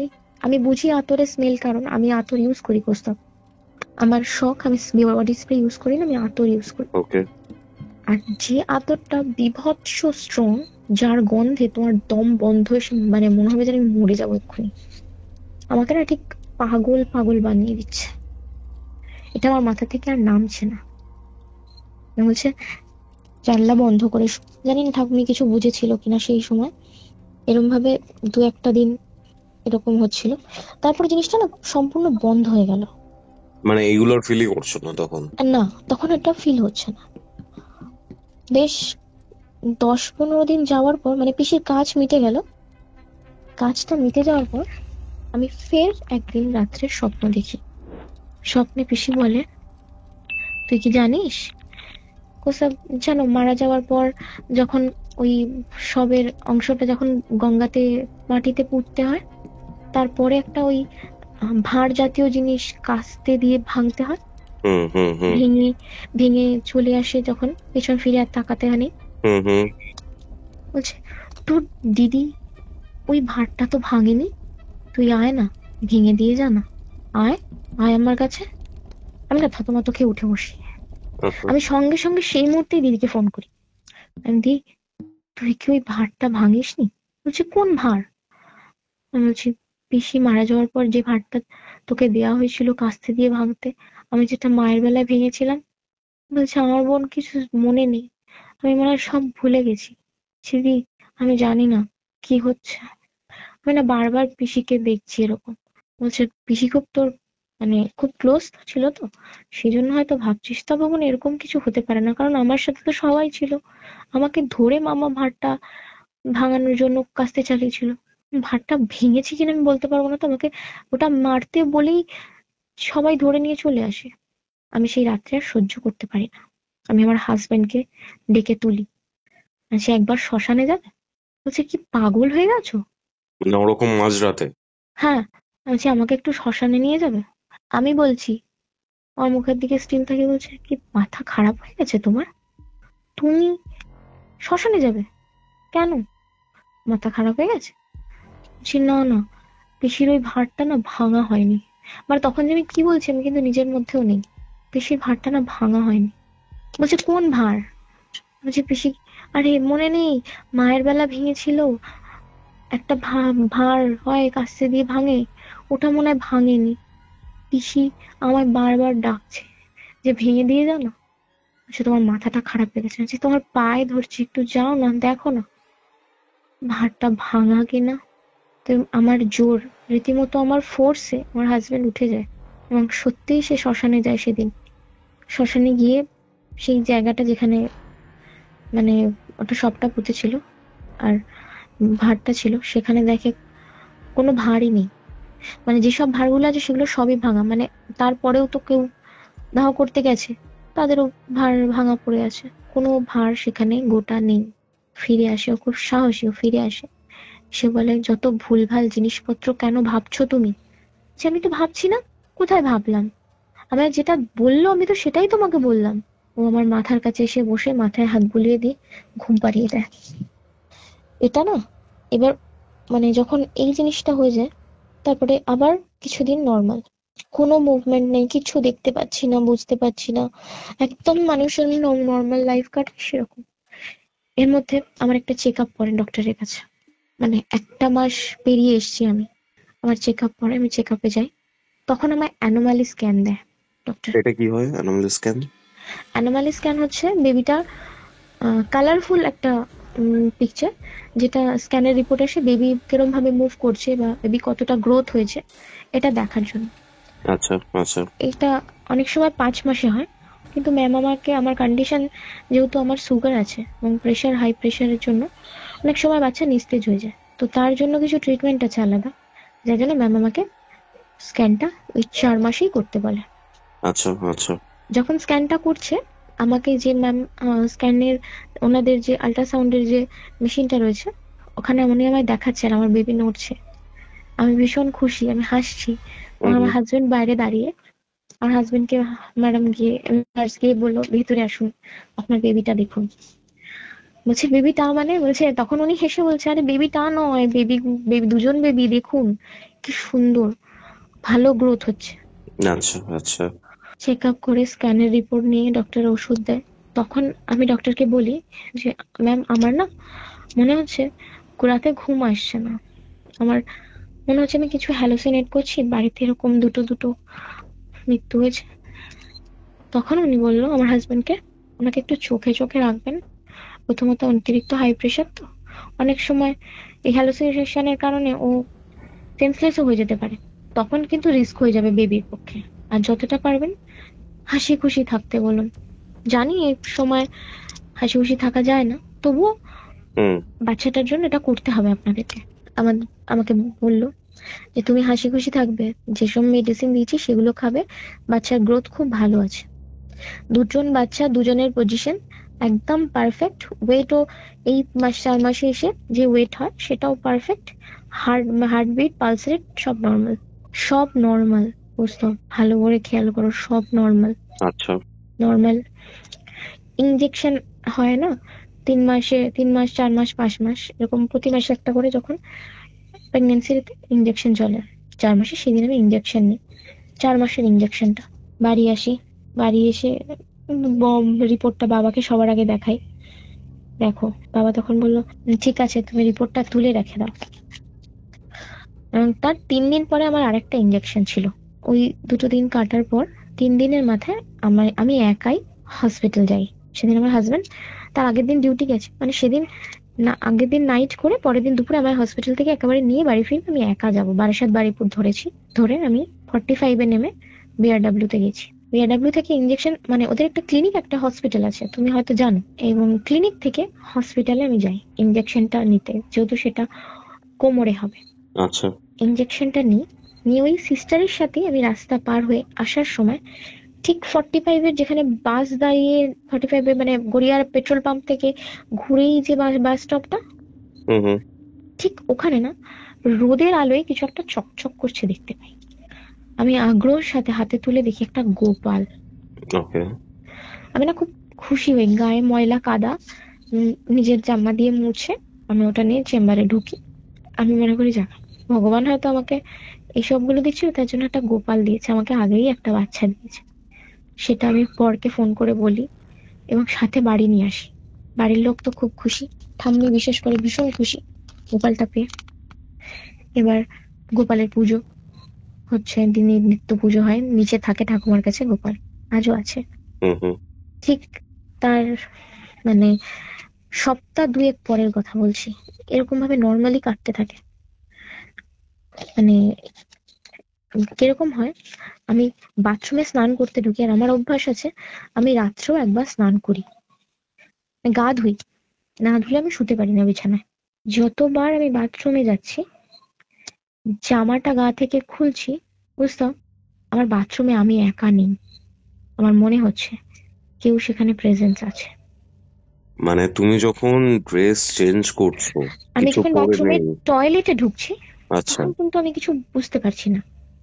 হ্যাঁ। ঠিক যখন স্নান করব, আমার একটু সময় লাগে, বাথরুমে ঢুকি, চেঞ্জ করে, যখন চেঞ্জ করছি না, চেঞ্জ করে রেখে জামা টাওয়েল সব রাখছি, আমার মনে হচ্ছে কেউ আমার সাথে আছে, আর ঠিক সে দাঁড়িয়ে আছে আমার পিছনে, একদম আমার গালও, শুধু গাটা তার গায়ের সাথে স্পর্শ হচ্ছে না, বাট তার নিঃশ্বাসটা আমার কাঁধে এসে পড়ছে। মানে যখন তুমি সম্পূর্ণরূপে নেকেড হ্যাঁ, এরকম সময়তে তোমার এটা ফিল হচ্ছে? হ্যাঁ, একদম যখন আমি naked ঠিক সেই সময় ফিল হচ্ছে। ওকে। আমি তখন পেছন ফিরি, কিচ্ছু নেই। তারপরে স্নান করছি। ঠিক স্নান করার সময় মনে হচ্ছে মানে কেউ প্রচন্ড রাগে আমার পিঠে না আঁচড় মারলো। মানে চাটাস করে কেউ যেমন এই চড় মারলে লাগে, হুম। ঠিক আঁচড়টাও ঠিক মনে হচ্ছে না, তার নখগুলো যেন মানে সেই ছুঁচের মতো ধার, আচ্ছা। ছুরের মতো ধার। আর না, তারপরেই আমি পিঠটাতে হাত বুলিয়ে আমি জল ঢালি, দেখি চিবির করে উঠলো। আমি না তখন মা গো বলে চেঁচিয়ে বাথরুমের দরজাটা খুলে দিই, কোনো রকমে মানে গামছাটা গায়ে দিয়ে। ঠাকুর বলছে কি হয়েছে, পড়ে যাবি তো, জল পায়। আমি বলছি দেখো না আমার পিঠে কি হয়েছে দেখো। আমার ঠাকুমা দেখে আমার পিঠে 3টে দাগ, 3টে নখের দাগ, কেউ আঁচড়েছে। আমার ঠাম্মি সবার আগে আমায় বকলো। আমি বারবার বলেছিলাম যে বাইরে বেরোবি না। আমি বলছি আমি তো সারাদিন বেরোইনি, বিকেলে একটু বাইরে বসেছিলাম। সেদিন ছিল শনিবার। আমার ঠাম্মি ওখানে আর যখন এই জিনিসটা হয়েছে তখন কটা বাজে তাও অ্যাপ্রক্স? অ্যাপ্রক্স কটা বাজে মানে তখন 12টা 12:30 বাজে। মানে রাত্রে বলছি, আমি যখন গা ধুই একদম 12টা 12:30টার সময় নামি, টয়লেটে যাই, গা ধুই। গা ধুই আমার একদম গায়ের জল আমি মুছি না, সেই অবস্থায় জামা পরি। মানে পরে এসে শনিবারের রাতে হয়েছে ব্যাপারটা পুরো? হ্যাঁ, এসে আমি বিছানায় শুয়ে পড়ি। আমি ঘুমিয়ে পড়ার জন্য আমি ঘুমিয়ে পড়ি। ঠিক এই জিনিসটা আমার সাথে হয়। তারপরে চলতে থাকে আমার, রাত্রে ঘুমালে দেখ মানে আমি চোখ বন্ধ করে বুঝতে পারছি আমার ঠিক মানে ডান সাইডে বিছানা ঘেঁষে কেউ একজন লম্বা অবয়ব দাঁড়িয়ে আছে। মানে কেন লম্বা বলছি, কারণ আমি তো ঘুমাইনি, আমার জাস্ট চোখটা বন্ধ। এবার কেউ যদি তোমার আচমকা এসে দাঁড়ায়, তুমি ঠিক বুঝতে পারবে কেউ দাঁড়িয়েছে। আর আমার হাজবেন্ড লম্বা। আমি মানে চোখটা খুলে আমি হেসেই বলেছি, ইয়ার্কি মারা হচ্ছে আমার সাথে অন্ধকারে। আমি তাকিয়ে দেখি কেউ নেই, চোখটা খুলে। আচ্ছা। আমি না তখন খুব ভয় পেয়ে যাই। এবার আমি জোরে জোরে চেঁচিয়ে আমার হাজবেন্ডকে ডাকি। ও ওই ঘরে শোয়। বলছে কি হয়েছে, কোনো প্রবলেম হয়েছে? বলছে তুমি এক্ষুনি আমার মাথার কাছে এসে দাঁড়িয়েছিলে। বলছি আমি পাগল, আমি ঘুমিয়ে পড়েছিলাম। আমার চেঁচানিতে ছেলে মেয়ে দুজনেরই ঘুম ভেঙে যায়। ছেলে বলছে মা আমার না কিরকম একটা ভয় লাগছে, মনে হচ্ছে যে বাড়িতে যেন কেউ একটা আছে। আর ঠিক তুমি আমরা শুয়ে পড়ি, লাইট অফ হয়ে যায়, সারা ঘর অন্ধকার হয়ে যায়, মনে হয় যেন সারা ঘরে কেউ হাঁটছে চলছে, এরকম মনে হয়। আমি তখন একে তো ছোট, ক্লাস 5-এ পড়ে। তারপর ওকে যে এই কথাটা বলা ঠিক হবে, আমি না এটা সেই জন্য ওকে আর কিছু বলিনি। আচ্ছা ঘুমিয়ে পড় বাবা, তুই কিছু হবে না, আমি হয়তো ভুল দেখেছি, কি দেখেছি এরকম। তারপরেও কন্টিনিউয়াসলি প্রতিদিন পেটে আঁচড়, থাইতে আঁচড়, পিঠে তো আঁচড় হয়েছে, হাতে আঁচড়, এবং যেদিন কানের পাশে একটা আঁচড় পড়ে, সেই দিনের ঘটনাটা বলি, যেদিন কানের পাশে আঁচড় পড়ে সেদিন ওরকম রাত্রে শুয়ে রয়েছি, ফোন ঘাঁটতে ঘাঁটতে ঘুম আসেনি। আচ্ছা। এবার আমার পুরো প্রেগনেন্সিতে, তোমাকে এটা বলি, আমি তোমার কিউরিওফাইট, এটা ছাড়া আমার ঘুম হয় না, আজও না। এটা আমার ঘুমের ওষুধ। হুম। আমি মাথার কাছে চালিয়ে দিই, ফোনটাকে উল্টে দিই, দিয়ে ঘুমিয়ে পড়ি। ঠামে 2-1 বার বকাবকি করেছে যে এই সময় শুনতে নেই, এইসব ভূত প্রেত এগুলো শুনতে নেই। আমি কারোর কথা গুরুত্ব দিইনি। ওটা চলতে চলতে অটোমেটিক ফোনটা বন্ধ হয়ে গেছে। আমি শুনছি আমার ঠিক কানের কাছে এসে বলছে, যাবি তো? কিরে, যাবি তো আমার সাথে? নিয়ে যাবো কিন্তু তোকে। আর ঠিক এই ভয়েসে বলে লাস্টে না একটা মানে কিরকম বলবো, ক্রিপি একটা হাসি। আমি ভাবছি পডকাস্ট চলছে বা কোনো গল্প চলছে। আরে বাবা, আমি না ভয় পেয়ে গেছি। কানের ঠিক নিচে থেকে ডান দিকে আস্তে আস্তে সুসুর সুসুর করে যদি সুড়সুড়ি পিমড়ে বেয়, ওরকম মনে হচ্ছে। হাত দিয়ে দেখি কোথাও রক্ত। সেদিন আর থাকতে রক্ত? পারিনি।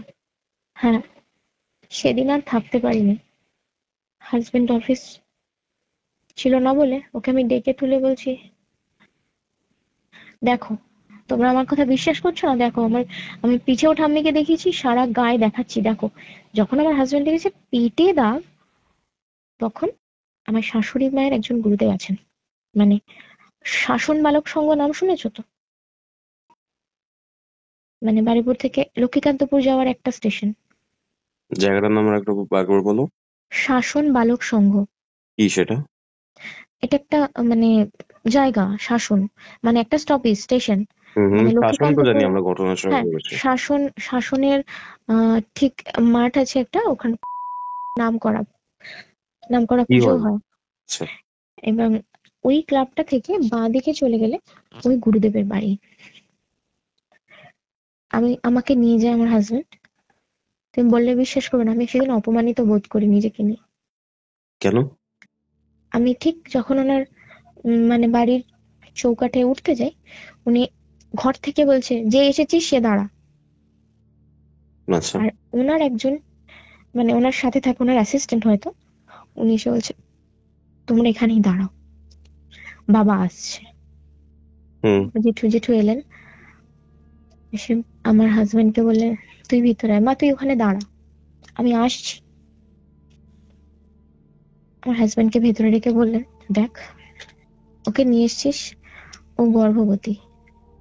আমার এখানে নানা রকম ভূত হেনা তেনা অনেক মানুষ আসে। বলছে আমিও তো ওই কারণে ওকে নিয়ে এসেছি।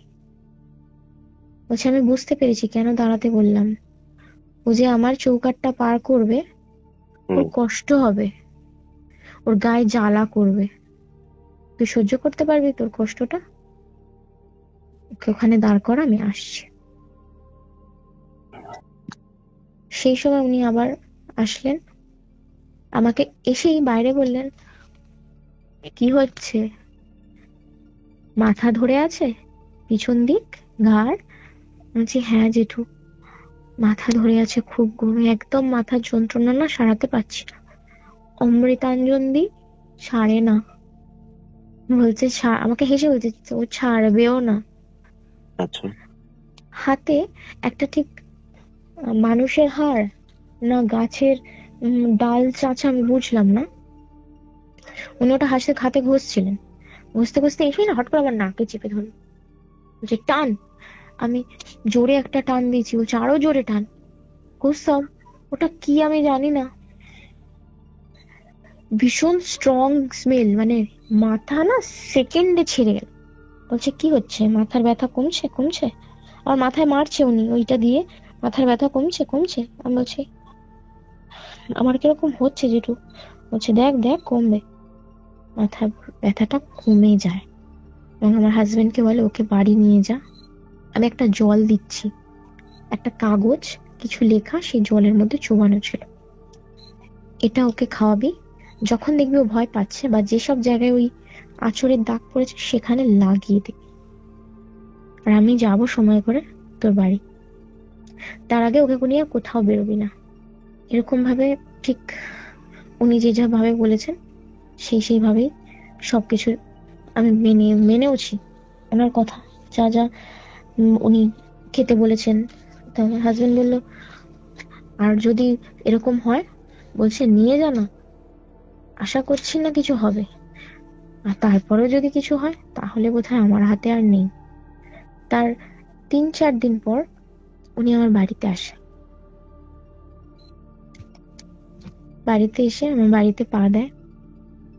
আমার ঠাম্মি চা করে দেবে বলে বলেছে, চা এ বাড়িতে খাবো না, খাবো পরে, একটু বাড়ির ধুলো দাও তো মা, বাড়ি ধুলো হচ্ছে ঝাড় দাও, দিয়ে একটু ধুলো দাও। এই বাড়ির মাটি পাওয়া যাবে? আর সত্যি কইতাম, আমার যেখানে বাড়ি হুম, তার মানে বাস্তুতে মাটি বলে কিছু নেই। স্বাভাবিক অনেক স্বাভাবিক। বালি খুঁড়তে খুঁড়তে খুঁড়তে যদি কিছু বেরোয়, বলছে তুই তাই দাও।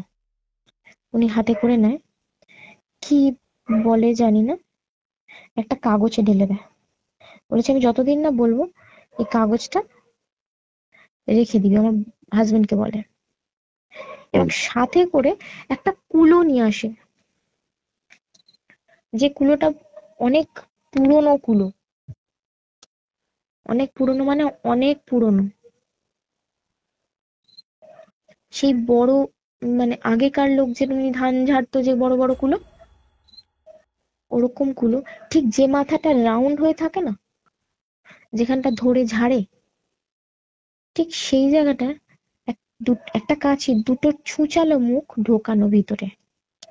আর উপর থেকে যে কাঁচিটা যে গোলের মধ্যে দিয়ে ধরে কাটে, সেটা উপরে এসে আমার কাড় আঙুল দিয়ে ওটা চাগাতে বললো। আচ্ছা।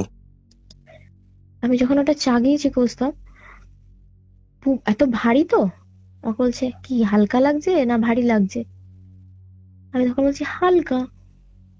আমার হাজবেন্ডের মুখের দিকে তাকালো, তাকে কি বললো, বললো ওই ধুলোটা না যে কুলোটার মধ্যে ছুঁড়ে দিল, কুলোটা বিশ্বাস করবে না কৌস্তব, হাতের মধ্যে না আমি আমার হাত রীতিমতো কাঁপছে টক টক করে। কুলোটা ঘুরলো, অ্যান্টি ক্লক ওয়াইজ নয়। আচ্ছা আচ্ছা। আমার হাত থেকে কুলোটা পড়ে যায়।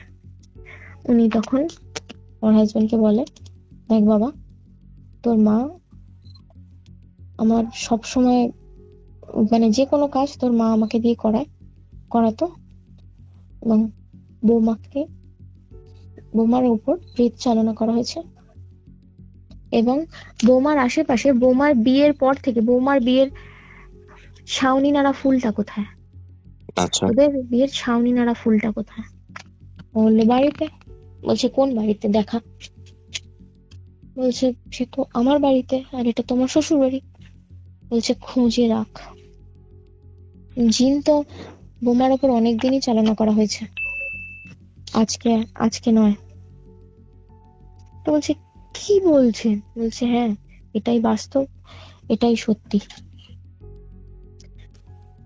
আর যা করা হয়েছে আমি জানি না কি ক্ষতি হবে, তবে বাড়ি বন্ধন করতে হবে। আমার বাবার পারমিশন নেওয়া হয়, নিয়ে আমার বাড়ি বন্ধন করা হয়। আচ্ছা। বন্ধন করা বাড়িতে তো স্বাভাবিক, আমিও জানি যে কিছু ঘটবে না, কেউ ভিতরে ঢুকতে পারবে না। আর আবার একটা কেউ জিন ভেতরে থাকলে বাইরেও যেতে পারবে। বাইরেও যেতে পারবে না। এবার তার ঠিক পরের দিন থেকে আরো বাজে জিনিস হতে শুরু করে। এবার সে আমাকে আমার ঘরে দেখা দিতে শুরু করে, যেটা আমি শ্যাডো দেখছিলাম, অনেক অনুভব করছিলাম যে আছে, এরকম ফিলিংস আমার জন্মাচ্ছিল যে এখানে আছে ওখানে আছে বা দেখছি। কিন্তু না বুঝতো, একটা মানে সিচুয়েশন বলি, একটা হাত পা ভাঙা কেউ হামাগুড়ি দিয়ে আসার মতো যেমনি আসে না, তুমি বললে মানে? বিশ্বাস করবে না, আমার ছেলে আর মেয়ে সেদিন জেগে আছে। জেগে আছে মানে লাইট অফ করেছি, আমরা গল্প করছি, এবং ছেলেটা ঘুমিয়ে, হালকা ঘুম এসে গেছে, ঘুমিয়ে পড়েছে। মেয়ে মুখে চাদরটা চাপা দিয়ে বলছে মেয়ে মানে দেখো, যাকে মানুষ করো তুমি? হ্যাঁ হ্যাঁ, মুখে চাপা দিয়ে বলছে আমি জেগে আছি, তুমি ঘুমাও, আমাকে এরম ভাবে বলছে। আমি না একটা আওয়াজ পেলাম, খাট করে, মনে হলো কেউ দরজা খুললো, কিন্তু আমার উপরের ঘরে তো কোনো দরজা নেই পার্সোনাল, খুলবে কি? সেদিন কেউ নেই বাড়িতে, হাজবেন্ডও নেই, ঠাম্মি নিচে ঘুমাচ্ছে, বাবা পিসির বাড়ি, দিদি একা থাকবে বলে। বুঝতাম, আমি তোমায় দেখাতে পারলে ভালো হতো, সেই হাত পা জিমনাস্টিক যারা করে না, পুরো শরীর বেঁকাতে পারে, দোমড়াতে মোচড়াতে পারে। হুম হুম হুম। আমি আমি অন্ধকারে দেখছি ওরকম একটা অবয়ব আমার দিকে এগিয়ে আসছে। আমি তখনও বুঝতে পারিনি অভাবটা কি জন্য আসছে। আমি মানে মানে তখন লাফে ছেলের ঘাড়ের উপর ঠেলে উঠে এবং ছেলে ঘুম থেকে উঠে যায় এবং দেখতে পাই কাছে এসে গেছে সেই সেম দুটো চোখ, আর একটা কৃপি হাসি দিচ্ছে, এবং সেটা আমি না, আমার ছেলে মেয়ে দেখে দুজনে। মেয়ে সঙ্গে সঙ্গে চোখে হাত দিয়ে বলে কিছু না, বলে বেড সুইচটা টেপে লাইট। আচ্ছা। কিচ্ছু নেই ওখানে, কেউ নেই। ভয় না আমার টয়লেট পেয়ে যায়, আমি বিছানা থেকে নামতে চাইছি না। আমি যে কি করবো, টয়লেট ওই প্রেগনেন্সিতে চাপা যাচ্ছে না। আমি মেয়েকে নিয়ে টয়লেটে আস্তে আস্তে নামি। সিঁড়ি দিয়ে যখন নিচে নামছি, বুঝতে একটা কালো বিড়াল বেশ হাট্টা গাট্টা। আমার চত্বরে একটাও কালো বিড়াল নেই। ছোট থেকে এখানে মানুষ, আমি জানি আমার চত্বরে কোনো কালো মিশমিশে কালো বিড়াল নেই, এবং সে যদি থেকেও থাকে, কোথাও থেকে এসেও থাকে, আমার ঘরে ঢুকবে কি করে? সব তো দরজা জানলা বন্ধ। সিঁড়ির দিকে তাকিয়ে রয়েছে এক দৃষ্টিতে, মনে হচ্ছে ও যেন আমার অপেক্ষাই করছিল। আমি ভয়ে নামি না কালো বিড়াল দেখে। আচ্ছা। মেয়ে একটা লাঠি দিয়ে ছিটকিনিটাতে মারে, ছিটকিনিটা খুলে যায় এবং বিড়ালটার সাইড হয়ে দেখে মানে এক জোরসে বেরিয়ে যায়। আমি তখন, মেয়ে বলছে আমি, এটা কোথা থেকে এসছে, এটা কি বিড়াল? তাহলে উপরে কি বিড়ালটাই ছিল? আমরা অন্ধকারে মানুষ ভাবলাম। আমি বলছি আমি জানি না, আমি কিচ্ছু জানি না। এরপর ওই রাতটা সারা রাত বসে কাটালাম। আমার হাজবেন্ড দেখলো আমার চোখ মুখ বসে যাচ্ছে এবং প্রেগনেন্সিতে যে ওয়েটটা বাড়ে সেটা কমতে শুরু করেছে। ও আর দেরি করে না, আমাকে ডাক্তারের কাছে নিয়ে যায়। যে এরকম ভাবে ওয়েট কমে ও তো ক্ষীণ হয়ে ধুঁকছে, হুম। কি হচ্ছে? ডাক্তার হিমোগ্লোবিন টেস্ট দেয়। কোনস্তাব আগের প্রেগনেন্সি থেকে আর এই প্রেগনেন্সি আসার এইসব ঘটার আগে পর্যন্ত আমার হিমোগ্লোবিন 11.2 ছিল। সেখানে মানে কোয়াইট হিমোগ্লোবিন, হেলদি। হ্যাঁ, সেখানে হিমোগ্লোবিন নেমে আসে 8-এ। কি করে পসিবল? খেতে পারতাম না, খাওয়ার মাখালে মনে হতো না পচা মাংস দিয়েছে, খেতে পারবো না। তারপর বমি, বমির সাথে উঠছে রক্ত। স্বাভাবিক প্রেগনেন্ট, ভয় সবাই পাচ্ছে, কি হলো? তখন ডাক্তার বলছে কি হয়েছে বলুন তো, ওকে কোনো কিছু টেনশন করছে? আমার হাজবেন্ড তখন কথাগুলো বললো। স্বাভাবিক, ডাক্তার তো এটা বিশ্বাস করবে না, না, যতক্ষণ না তার জীবনে ঘটবে। ডাক্তার বললো একটা কাজ করুন, আমার এক বন্ধু আছে নিউরো সাইকিয়াট্রিস্ট, তার সাথে একবার কনসাল্ট করুন, কারণ প্রেগনেন্সিতে তার সাথে কনসাল্ট করাটা খুব প্রয়োজনীয়। আমার হাজবেন্ড ওনার সাথেও কনসাল্ট করলো। উনি যা টেস্ট দিয়েছেন, টেস্টের বাদবাকি রিপোর্ট নর্মাল। উনি একটা হালকা ডোজে স্লিপিং পিলস দিলেন, হাফ করে দুপুরে, হাফ করে রাত্রে, যাতে আমার বেবিরও ক্ষতি না হয় এবং আমারও ঘুম হয়। এটা খেয়ে রাত্রেবেলা দুপুরবেলা টাইম টু টাইম ওষুধ দিচ্ছে, এবং ওষুধ আমার হাতে দিত না, ঘুমের ওষুধটা ডাক্তার বারণ করেছিল। সেম জিনিস বাথরুমে যেটা অনুভব করছিলাম, সেই জিনিসটাই ঘরেও অনুভব করছি। আমি আমার বরকে বলছি তুমি কিছু একটা করো, আর ধোকার সময় মনে হচ্ছে না আমি আর বাঁচবো না, আমি বোধহয় এখান থেকেই শেষ হয়ে যাবো, আর আচ্ছা। আমি এই প্রেগনেন্সিটাকে বোধহয় আর ক্যারি করতে পারছি না। আমি এরম ভাবে ওকে বলতাম। এইভাবে চলতে চলতে 7 মাসে এসে পা দিই, ডিসেম্বর মাসে। তখন আমার 7 মাস। যখন একদম ডিসেম্বর মাসের 2 তারিখ আমার ডক্টরের কাছে যেতে হয়, আমার না ফলস পেন হতে শুরু করে, যেমন লেবার পেন ওঠে। আচ্ছা। আমি আমি প্রথমে একটা, যেহেতু বেবি আছে সেজন্য বুঝি অনেক সময় ফলস পেন হতে পারে। তো আমি সেটাই ভেবে, ফলস ফ্রেন্ড ভেবে আমি তবুও বলি না, ডক্টরের কাছে যাই, যেহেতু টুইন্স বেবি। ডক্টরের কাছে যাই এবং ডক্টর সেদিনকে বলে যে কিছু টেস্ট আছে, সেগুলো করিয়ে আমাকে একদিন পরেই কিন্তু রিপোর্টটা দেখাতে হবে। বললাম ঠিক আছে ম্যাম, দেখাবো। কারণ বেবির পালস রেট তখনও আছে, তবে পালস রেটটা যেন কম কম লাগছে। উনি আমার হাজবেন্ডকে বলাতে আমার হাজবেন্ড আর অফিস যান না, আমাকে নিয়ে বাড়ি আসে। ইনস্ট্যান্ট ওই টেস্টগুলো ওখানেই হয়, আমি বাড়ি আসি। রাত্রে শুয়ে আছি, আমাকে বলছে কোথাও সেই অবয়বটা কানের কাছে এসে, কিরে কি ভাবলি, চলে গেছি? তাহলে এই যে বন্ধন করা হলো, এত কিছু করা হলো, কোনো ফলই হয়নি? কোনো ফলই হয়নি। মানে করতেই পারেননি জিনিসটা, কাজটা উনি করতেই বন্ধন পারেননি? করতেই পারেনি। উনি আমাদের বলে দিয়ে গেল। উনি যে আমাদের থেকে টাকা নিয়েছে, পয়সা নিয়েছে তাও নয়, উনি যে মানে বন্ধনটা করেছে বলে আশ্বাস দিয়ে গেল আমাদেরকে হুম। যে আর কোনো ক্ষতি হবে না ওর। হুম। আদৌ কিন্তু কোনো লাভ হয়নি। ওনার যে দেওয়া জল, হুম। সেটা তো আমি খাচ্ছি এবং চোখে, পেটে, মাথায় লাগাচ্ছি, হুম। তাহলে সে আমায় স্পর্শ করে কি করে? কাজ জানে না। যাই হোক, তারপর? এবার বলে এদেরও নিয়ে যাব, হুম। তোকেও নেব, তোর গাটা না আমার খুব ভালো লাগে। আমি না, আমার নিজের প্রতি না নিজের বিতৃষ্ণা আসছিল, মনে হচ্ছে আমাকে, আমার শরীরটাকে নাকি ও মানে অস্পৃশ্য বানিয়ে দিচ্ছে। আমি খুব চেঁচিয়ে আমার হাজবেন্ডকে ডাকি, আমাকে বলছে, লাইট জ্বালিয়ে বলছে, কেউ নেই বাবু, তুই এবার একটু ঘুমা। তুই কি হয়ে যাচ্ছিস, তোর এরকম কেন হচ্ছে?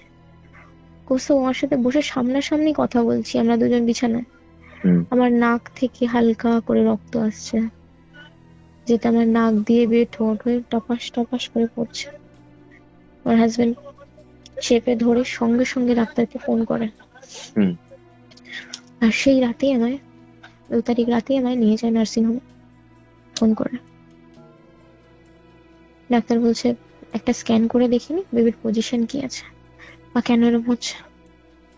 স্ক্যান করা হলো, বেবি যেভাবে মুভ করার কথা মুভ করলো, মুভ করছে না। মানে 7 মান্থে যে মুভটা হয়, বেবি হুম। নিচের দিকে পুশ করার চেষ্টা করে, হুম। হুম। ঘুরতে থাকে, সেটা আর হচ্ছে না। তখন উনি বললো এক কাজ করো, আমি আজকে রাখছি, কিরকম থাকে দেখি, তুমি বাড়ি চলে যেও না, হুম। তুমি এখানে থাকো, কি হয় দেখি, তারপরে অবস্থা বুঝে ব্যবস্থা নেবো একটা কিছু। সাডেনলি এরকম ভাবে 7 মান্থে কিছু করা যায় না, কারণ যখন বেবি হেলদি হুম। তাহলে তো তুমি কিছু করতে পারবে না। বেবি তো ঠিক আছে, উনি স্ক্যানে দেখে নেয় বেবি ঠিক আছে এবং বেবির হার্ট বিটটা আমাকে শোনায়। পরের দিন আমায় ডিসচার্জ দেয়, আমি বাড়ি আসি। আমার ননদ, এবার আসি শ্বশুর বাড়ি। আমার শ্বশুর বাড়িতে শাশুড়ি শ্বশুর নেই, তো আমি প্রথমেই বলেছি। আর 2 ননদ, একটা অবিবাহিত পিসি শাশুড়ি আছেন, যিনি বাড়িতেই থাকেন না, উনি তীর্থ করে ঘুরে বেড়ান সারা বছর। বড় ননদের বাড়ি হচ্ছে বলে বড় ননদ আমার শ্বশুর বাড়িতে আছে। ছোট ননদ মারা গেছে, তার মেয়ে আমার কাছে। আমার বড় ননদ বলে, তোকে না আমার খুব খাওয়াতে ইচ্ছা করছে। আর যেহেতু সাইকিয়াট্রিস্ট বলে দিয়েছে হাসি খুশি থাকবে, গল্প এইসবের মধ্যে থাকবে, আমি স্বপ্নেও ভাবতে পারিনি কুস্তব আমার জীবনে কত বড় ক্ষতি হতে চলেছে। ননদের বাড়ি যাই, খাওয়া দাওয়া করি, হাসি গল্প কথাবার্তা সব হয়।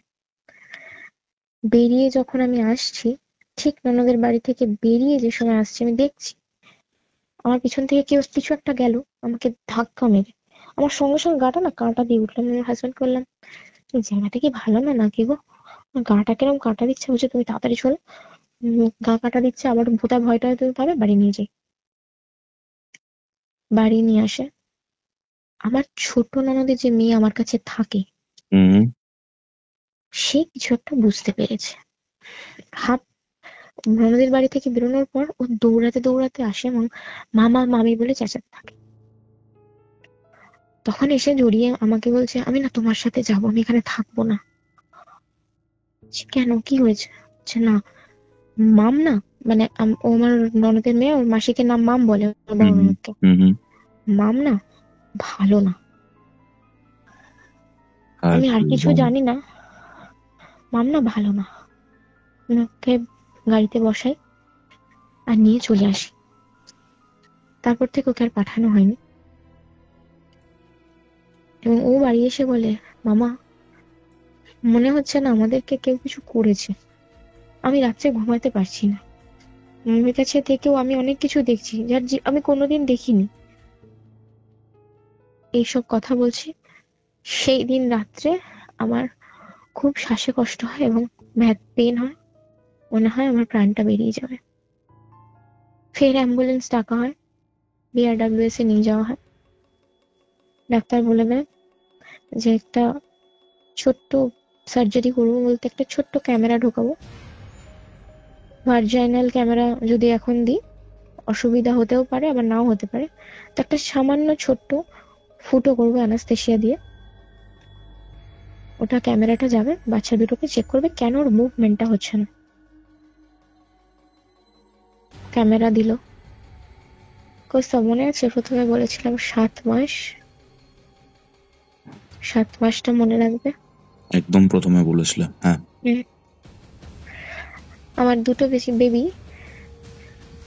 মানে যেমনি বাসে একজনের পিঠে একজন বসে না, একজনের পরে একজন, হুম। হুম। ওরকম ভাবে ছিল।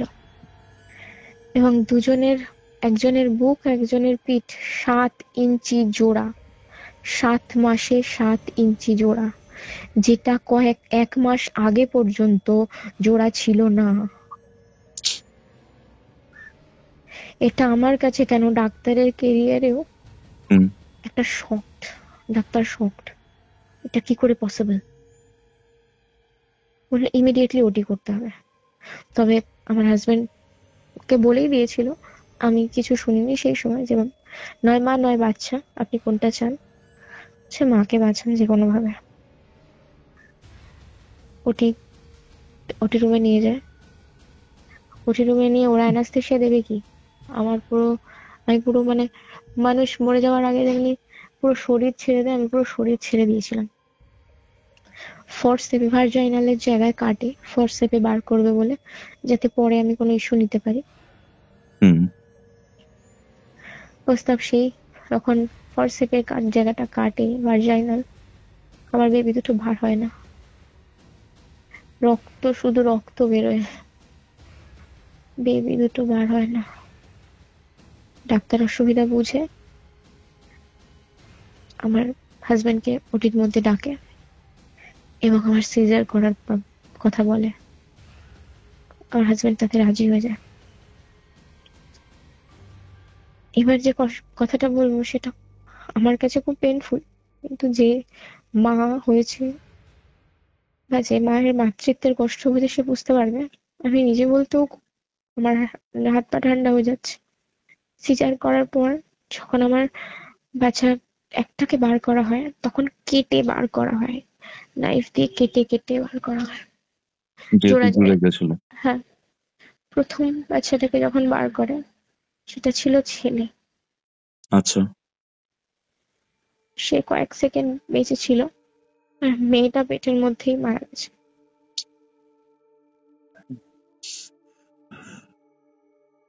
ভগবান। আমার এত কষ্টের জিনিস শেষ। ডাক্তার আমার হাজবেন্ডকে দেখে বললো, বাচ্চা ওটা কি আপনারা নিয়ে যাবেন? আমার হাজবেন্ড সঙ্গে সঙ্গে বললো, না, প্রাণ ভরে দেখতে দিন, এইটুকুই। সিগনেচার করে ওরা বেবি দুটোকে নিয়ে নিল। তবু ওটিতে মানে পেটের মধ্যে বাচ্চা হয়ে যাওয়ার পর একটা ফুল তৈরি হয়েছে, পচা, মানে জলটা যেটা ভাসমান থাকে নারীর সাথে, সেটাকে বার করতে হয়। সেটাও কিছুতে বার করতে পারছিল না। আচ্ছা। অতি কষ্টে ওটাকে যখন টেনে বাহির করে না প্রস্তাব, মানে ওটির হুম, মধ্যে যারা ছিল তারা অজ্ঞান হয়ে যাওয়ার মতো। কেন? এত বাজে পচা গন্ধ, মানুষ মরে যাওয়ার মতো গন্ধ, পচা মাংসের গন্ধ।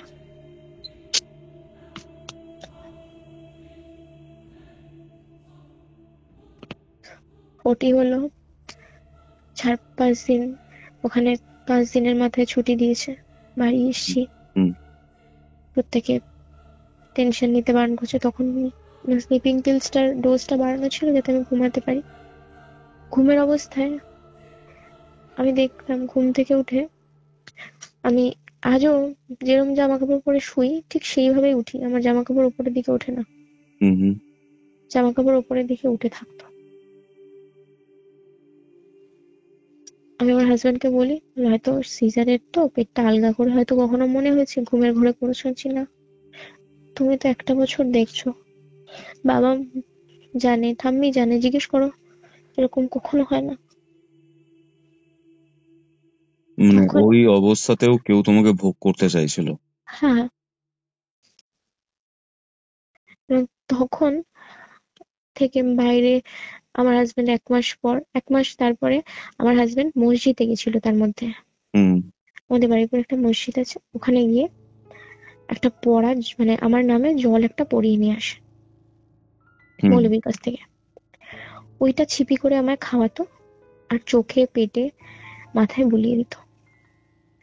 বিশ্বাস করো কৌস্তা, আমি কটা দিন খুব শান্তিতে ঘুমিয়েছি, আমার কোনো সেন্স থাকতো না, হুম। মনে হচ্ছে আমি অজ্ঞানের মতো ঘুমাচ্ছি। ঠিক তারপর থেকে একটা অন্যরকম পদ্ধতি হলো। রাস্তায় হয়তো বেরিয়েছি, সামনে থেকে জোরে গাড়ি আসছে, আমি কিন্তু দেখতে পাচ্ছি গাড়িকে, হুম। হুম। আমি কিন্তু স্টিল ওখানটা আমার পা যেন কেউ জমিয়ে দিয়েছে, নড়তে পারছি না। গাড়ি যখন একদম কাছে চলে আসে না, তখন আমার সম্বিত ফেরে আমি সরে যেতাম। রেল লাইনে চলতে চলতে, ধরো রেল লাইনটা ক্রস করে এই গেট থেকে, এই পার থেকে, এই স্টেশন থেকে ওই স্টেশন যাবো, হুম। আমি রেল লাইনে কান দুটো বুঝিয়ে হর্ন মারতো, কান দুটো চেপে রেল লাইনের মধ্যেখানে বসে পড়তাম। ছাদে উঠে যদি মানে কোনোভাবে দাঁড়াতাম, মনে হবে যেন আমি এক্ষুনি নিচে পড়ে যাব, না হলে আমি ছাদ থেকে ঝাঁপ মারি। হুম। এই জিনিসগুলো হতে থাকতো। আমাকে ডক্টর ওরা ওষুধ দিয়েছে, তাতেও ঘুম আসছিল না। এত কিছু হচ্ছে দেখে আমার বাবা বলে, চল তো তারাপীঠে যাই, মায়ের কাছে একটা পুজো দেবো। আর আমার মানে আমার পিসি যে মারা গেছেন, হুম। ওনাদের একটা গুরুদেব ছিল। তুমি আচ্ছা। তারাপীঠে যাও, তুমি শুনেছো নাম, আমি বলছি শোনো। আমি তারাপীঠে যাই, হুম। তারাপীঠে যাওয়ার সময় অনেক বাধা পড়ে আমাদের ফ্যামিলির, সেই কাটিয়েও আমরা যাই। মুষলধারে বৃষ্টি, বাজ পড়া, যেটা অসময়, জানুয়ারি মাসে। তারপর আমরা তারাপীঠে পৌঁছাই, এবং যেদিনই পৌঁছাই সেদিন বৃহস্পতিবার। মায়ের পুজো দিই, সঙ্গে সঙ্গে স্নান সেরে, এবং গুরুদেবের সাথে দেখা করি। গুরুদেব দেখেই বলেছে যে আমাকে কিছু একটা করতেই হবে। তো ওনারই একজন শিষ্য, উনি খুব অসুস্থ ছিলেন সেই সময়, আচ্ছা। ওনারই একজন শিষ্য তার বাড়িতে নিয়ে যায় এবং সেখানে একটা হোম করে, যজ্ঞ করে, আমাকে হুম। বসায় এবং একটা মাদুলি দেয়। ওই মাদুলিটা আমাকে 3 দিন তারাপীঠেই হাতে রাখতে হবে, তারাপীঠে থাকতে হবে। আচ্ছা। এবং ভাসমান যে জল 3 দিন হাতে রাখা মাস্ট দরকার, হুম। না হলে আমার প্রাণ পর্যন্ত যেতে পারবে। আচ্ছা। 3 দিন হাতে থাকার পর যে ভাসমান যে জল বয়ে যায়, হুম। হুম। সেই জলে মাদুলিটাকে ভাসিয়ে দিতে হবে। এবং হোমের কিছু একটা ছাই বা কিছু জাতীয় একটা জিনিস একটা লাল শালু কাপড়ে মুড়ে দিয়েছিল, এবং 3 দিন আমি হাতে রাখি তা মা তারার কৃপায়। ওটা রাখার পর 3 দিন পর আমি ওটা ভাসিয়ে দিই, আমি নিজে হাতে ভাসাই, এবং যেটা কাগজে লাল শালু দিয়ে মুড়ে দিয়েছিল সেটাও ভাসিয়ে দিই। উনি বলেছে আর কোনো ক্ষতি হবে না, আর গুরুদেব বলেছিল যা ক্ষতি হবে সেটা কারোর না কারোর ওপর থেকে চলে যাবে, তোর আর কিছু হবে না রে মা, তুই খুব ভালো থাকবি, এবং তুই যা দেখিস বা দেখছিস সব দেখতে পাবি, কিন্তু তোকে কেউ কোনো ক্ষতি করতে পারবে না। অন্য কারোর উপর দিয়ে চলে যাবে বলতে?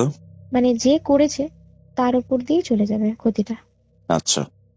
আমি বললাম, কে করেছে গুরুদেব, আপনি বলতে পারবেন? বলছেন, এরকম ভাবে বলা যায় না, এক্স্যাক্টলি। তোকে ধরে নিতে হবে, কেউ না কাউকে না কাউকে। তুই দেখ, ভালো করে ঠান্ডা মাথায় চিন্তা কর কে করতে পারে। তখন বললে বিশ্বাস করবে না কুস্তাব, আমার আমার হাজবেন্ড আমার পায়ের কাছে বসে বলে, কেউ না, কেউ না, আমার বড়দি। কারণ মেয়ে আমার কাছে বলেনি, ও আমার খাবারের সাথে কিছু মিশিয়েছে এবং প্রায় সময় অন্য একজন, কল্যাণপুরের একটু ভেতর দিকে একজনের কাছে যেত আমার ক্ষতি করার জন্য। কে খাবারের সাথে মিশিয়েছে? আমার ননদ, বড় ননদ। সেই জন্যই সেদিনও ছুটে আমাদের কাছে চলে আসে। মানে সেদিন এবং দেখতে পেয়েছিল? হ্যাঁ, একটা ভয়ের আভাস পেয়ে। আচ্ছা। এবং ও পরে ওর মামাকে বলে যে প্রায় সময় প্রায় মানে রাত্রেবেলা মাম ফিরেই ওখানে চণ্ডীপুর বলে একটা জায়গা আছে, সেখানে যেত একজনের কাছে। আমাকে একবার নিয়ে গেছিল জানো মামা। ওর মামা বলছে কি জন্য? বলছে আমাকে নিয়ে গেছিল, আমাকে ভিতরে ঢোকায়নি। বয়স কত ও বাচ্চাটার? এই ক্লাস 11-এ পড়ে, কিন্তু ও কথা খুব কম বলে, খুব একটা কথা বলে না। ওকে দেখেও বোঝা যায় না ও ক্লাস 11-এ পড়ে। আমায় বাইরে দাঁড় করিয়ে ভিতরে গেছিল, কিন্তু যখন তোমার আর মামির নাম বলে গোত্র বলছিল, হুম। আমি ভেবেছি যে হয়তো পুজো আচ্ছা দেবে বা কিছু। আমি সেদিন বুঝিনি মামা, আমি পরে অনুভব করেছি। মানে তখন 11-এ পড়তো না এখন 11-এ পড়া? এখন 11-এ পড়ে। মানে আর এই যেরকম কেসটা কোন আগের সালে? বছর 2024, মানে ক্লাস 10 তখন? হ্যাঁ, এটা হয়। হওয়ার পর উনি আমার বর এটা বুঝতে পারে, বুঝতে পেরে সম্পর্ক শেষ করে তার সাথে। কোনো কিন্তু এই সম্পর্ক জিনিসটা করার কারণটা কি? তার কারণ বাড়িতে সে চেঁচিয়ে নিজে মুখে নিজেই স্বীকার করে। মানে বাড়িতে শুধু ওর কেন, আমার শ্বশুর বাড়ি হচ্ছে মানে অনেক ভাইরা মিলে এক জায়গায় থাকলে যেরকম হয় না, সবার হাড়ি আলাদা কিন্তু এক জায়গায় থাকতো হুম। একই বাড়ির মধ্যে।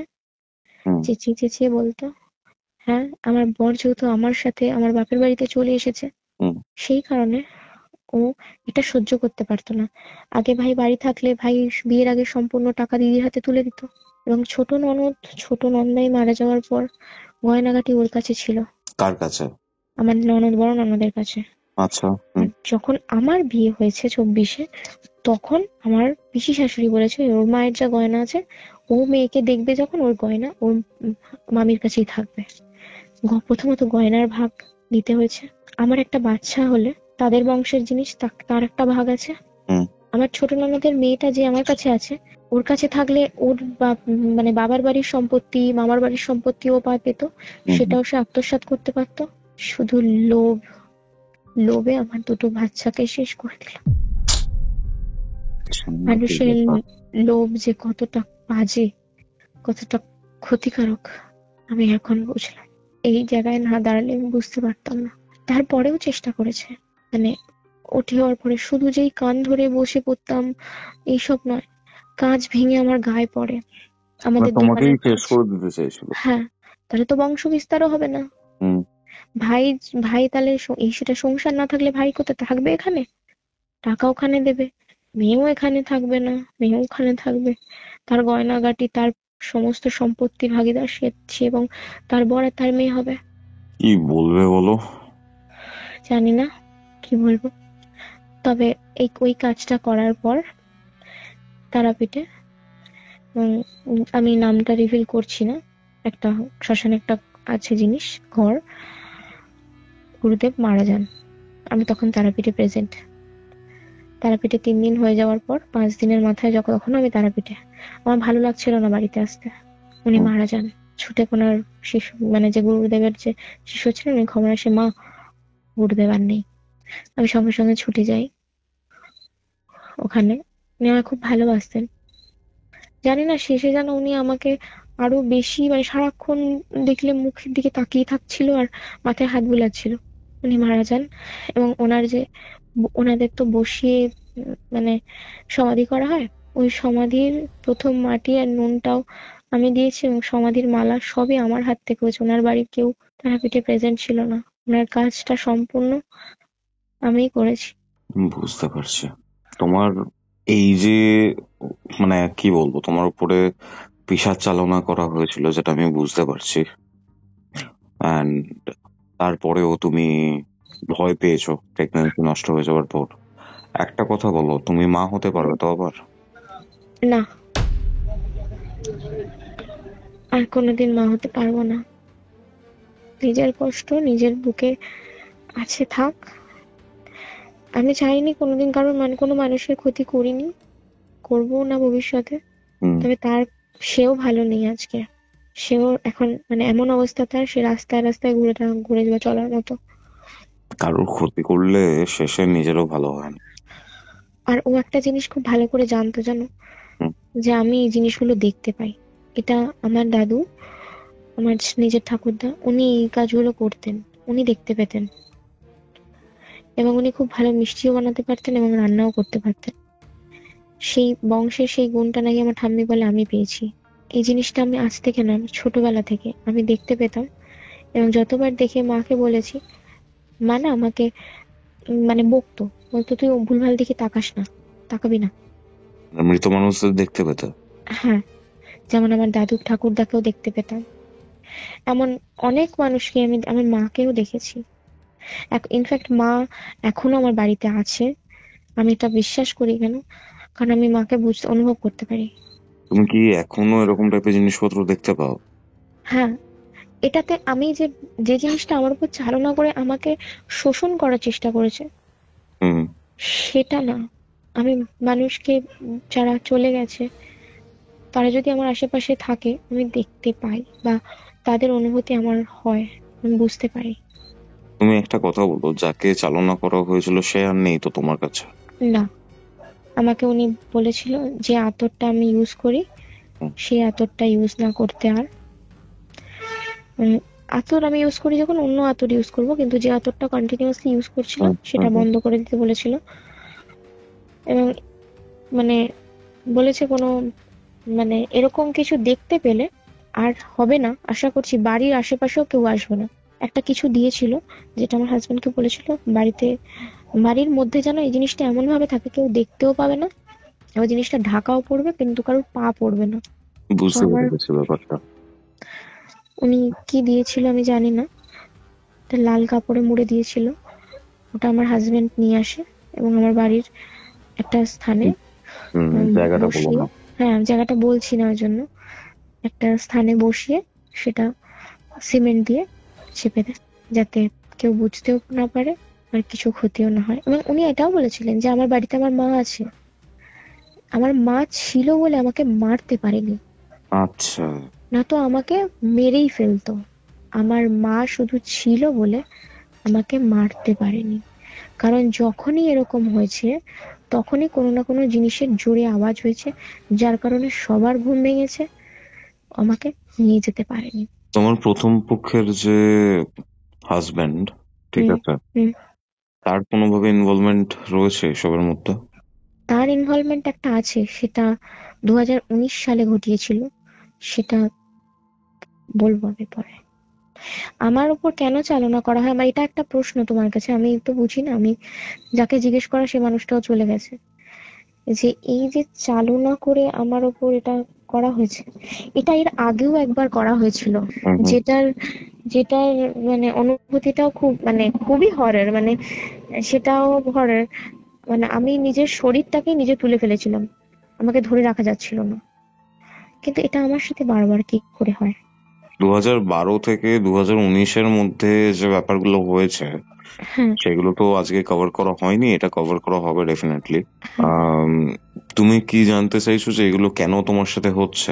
হ্যাঁ, এটা কেন হচ্ছে, আমাকেই কেন টার্গেট করা হচ্ছে, ওরটা আমি বুঝলাম। কিন্তু আমার এখনের ননদ না এটা করলো, আগের হাজবেন্ড এবং শাশুড়িও সেম জিনিস কেন করেছিল? তোমার ডেট অফ বার্থ কি আছে? আমার 12/8/1993। আর তোমার বৃষ রাশি, তাই তো? Hmm, hmm, first of all don't take it otherwise. তোমার কিন্তু ম্যারেজের জায়গাটা খারাপ, হুম। ওকে? এবং আমি জানি, একটুখানি জানি আমি মাঙ্গলিক হয়তো। মাঙ্গলিকটা ম্যাটার করে না খুব একটা, বাট মানে বিবাহের ক্ষেত্রে প্রবলেম হয়, প্রথম হুম, বিয়ে ঠিকবে না, তারপরে বিয়ে হ্যাঁ। হবে।